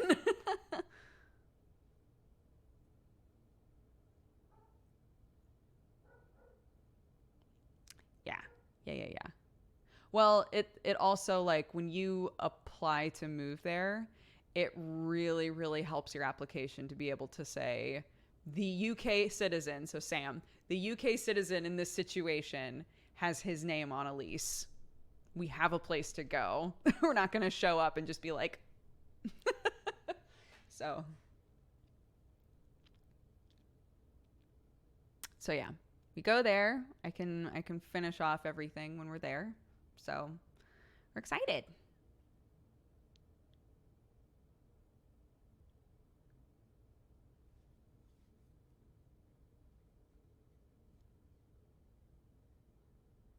No, we can't buy a place. Not yet. One day, maybe.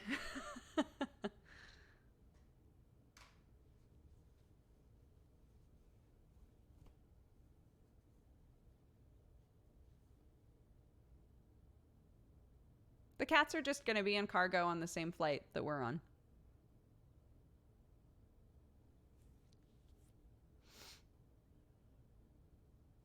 Yeah, that's what's nice, right? Is both Sam and I stream. So we can move and, we're still fine. So that is nice.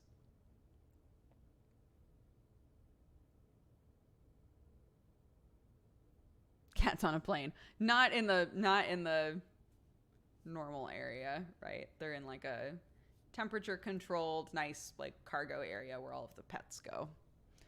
I got them a little blankie that goes around the cage so that they don't have to look around and see a bunch of animals in pens. So hopefully that'll help. I tried to get everything I could think of to make it as easy as possible. So we'll see.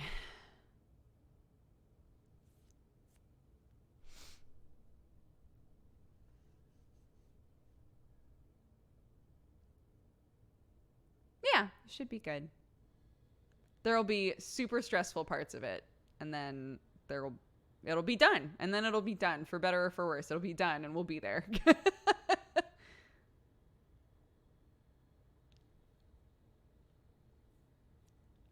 you going to drug them? No. You're definitely not supposed to when you put them on a plane. Most airlines won't let you. If you've drugged your animals, they won't take them. Because, remember, you're going into, a high altitude area. Anything that could affect their breathing or make it difficult for someone to tell if they're okay. So, yeah. We're trying to create a naturally comforting situation for them in a high stress. Because at first I was like, where are they going to pee? And then I realized, wait, some people are shipping big dogs. I can just put my cats in a bigger cage that can fit a litter box. So,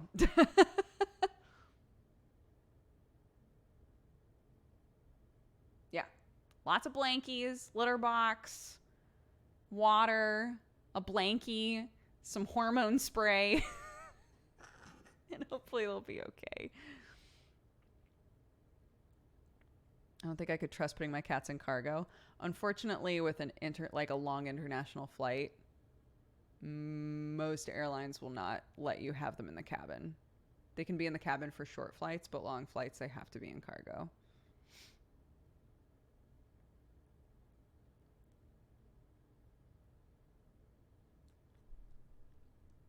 So, yeah, I've done everything that I can. I have all their paperwork, and they'll be together. So, hopefully.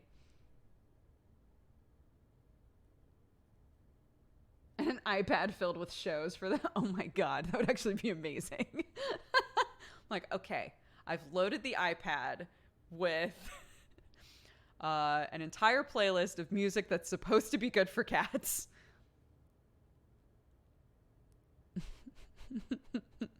Thundercats. That's the one. That's what I meant. Yeah.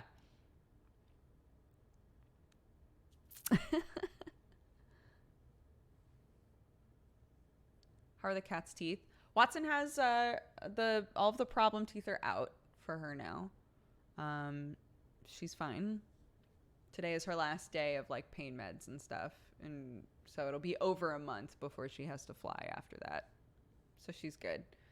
The vet knows that they're moving, obviously, because we had to get the health certificates and the rabies certificates and all of that, and they were cleared for a flight. So, yeah.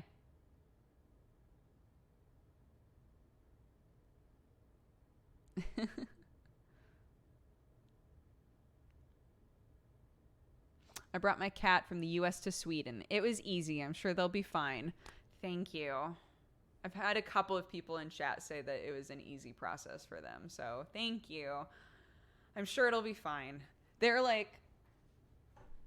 100%, like I was saying, they're 100% the thing I'm most stressed about.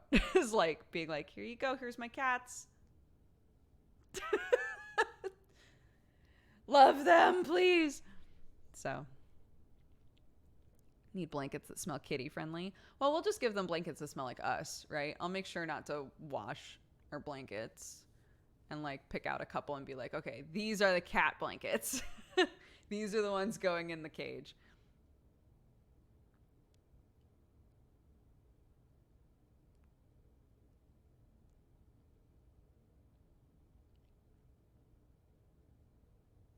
Plans for getting a driver's license in the UK.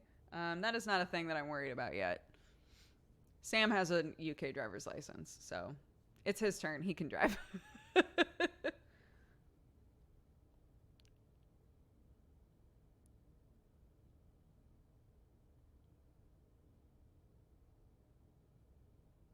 That's a future Dodger problem. Exactly. I have plenty of things that are super relevant right now, and I'm going to worry about those things, and everything else doesn't matter yet.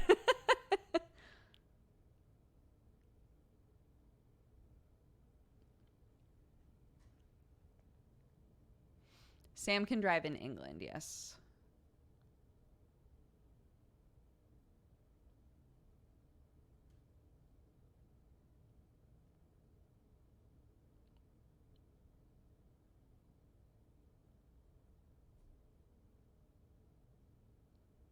Does Clark understand that she's moving? No. Clark doesn't. I mean, the things that Clark acknowledges or knows are very, very simple. She knows mama. She knows daddy. She knows that she eats food and that she takes naps. She knows who the cats are. She knows that the door goes outside. So she goes to the door and she goes, go, or outside. Very simple, simple things for an 18-month-old. She won't understand the concept of a move. That doesn't make any sense for her, you know. Clark has dual citizenship because her dad is a UK citizen. So she was born with both. You just have to fill in the right paperwork for it.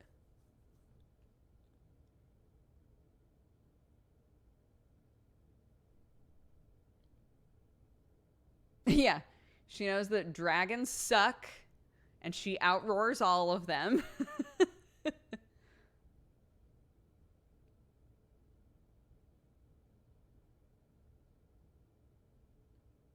Yeah. So at the time that she was born, she had an American citizen for one parent and a UK citizen for the other. So, yeah, it's literally just, you just fill out the papers and you send them in. And they're like, cool, looks good. Do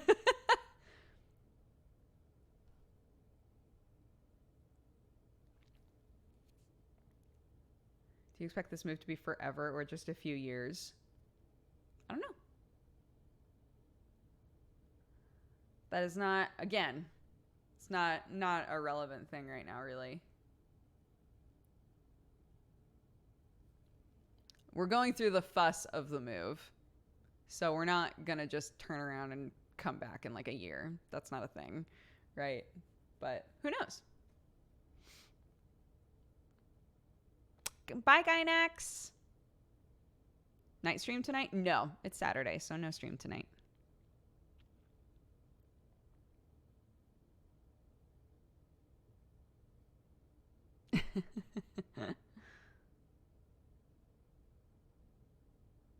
What are you most looking forward to about the move?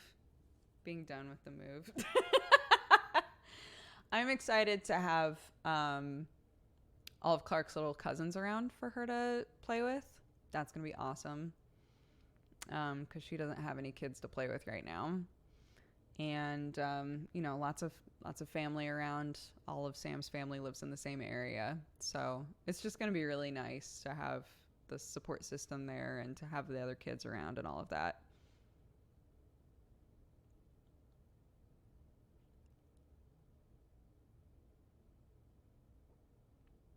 She's going to be the Yank.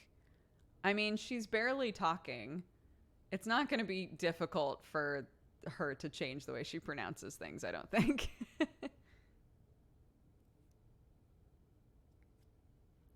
I will be the only American consistently around her. She will not sound like me, chat.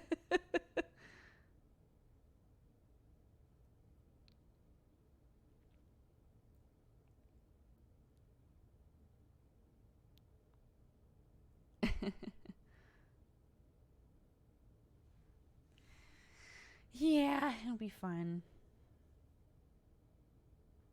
My mom moved from England to California when she was 5 and was able to purposefully change her accent.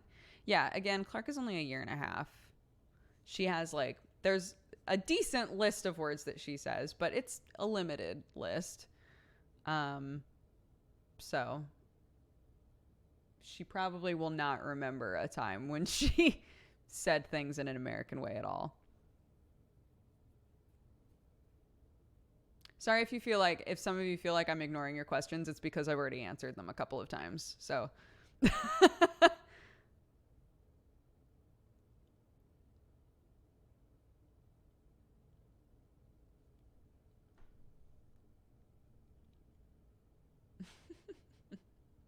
she's about to call French fries chips. We live in a cruel world.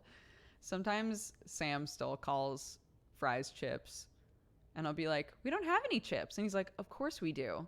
And then he'll pull like a bag of French fries out of the freezer. And I'm like, oh. Oh, I hear a baby. I hear a baby. It's about time for me to rap.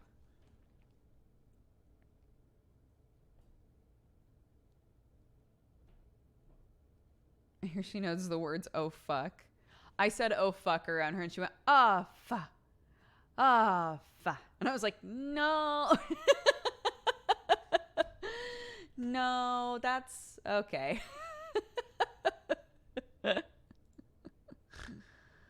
She's getting to the parrot stage big time. We'll say things and she tries to say them back to us like as soon as possible. And it's very cute. But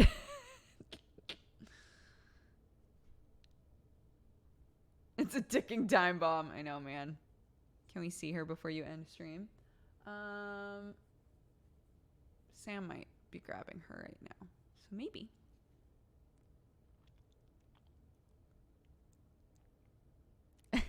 I'm going to go. Hope everyone has a great weekend. Wishing you the best for the move. Thank you. Thank you very much. Change it to oh fun. Yeah, that's it. That's the way.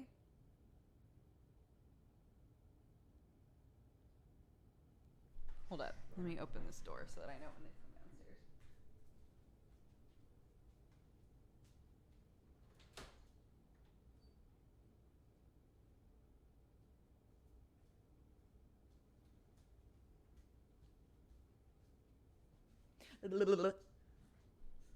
I am super comfy today.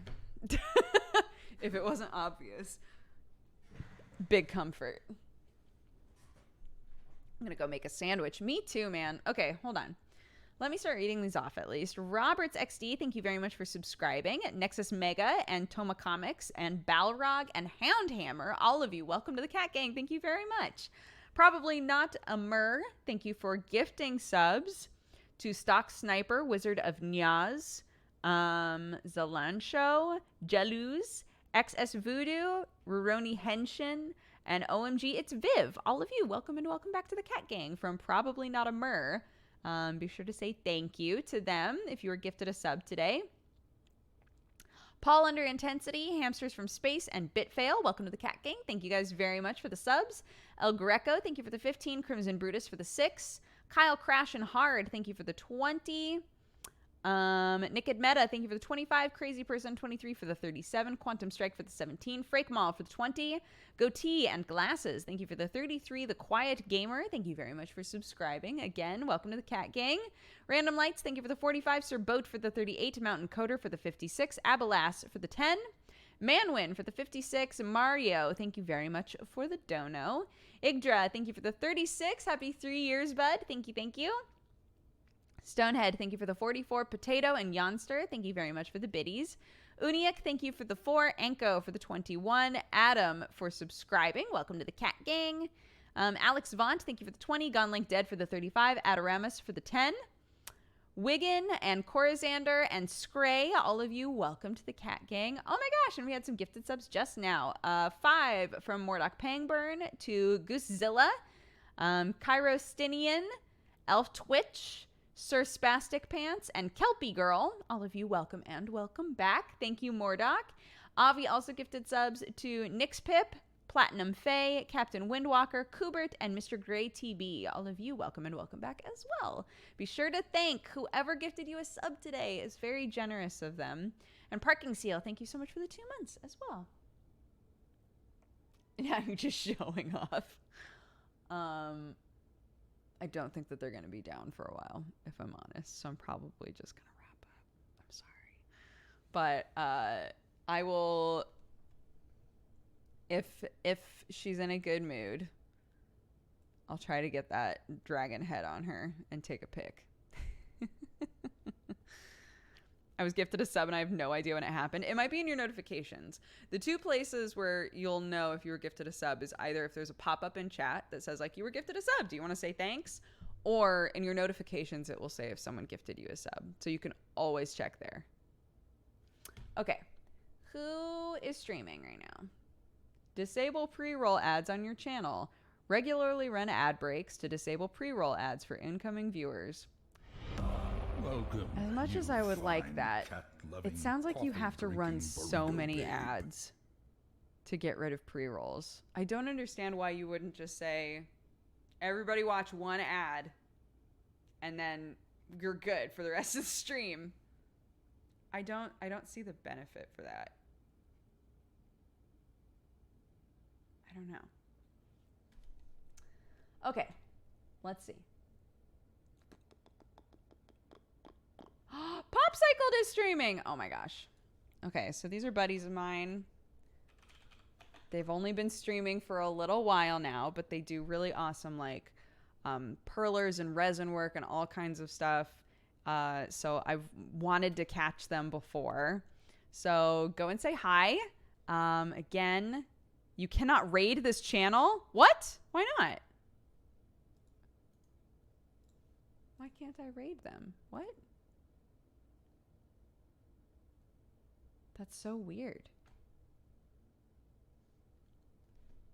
They can turn it off? Can they? They can say, no, we don't want to be raided. Unbelievable. I'm just going to host them. Fuck it. Here. That's them. Go say hi. Spread the love if you would like to. I'm going to host them. And have a great day, guys. I will see you tomorrow night. That will be the next time that we stream. Okay? Bye-bye.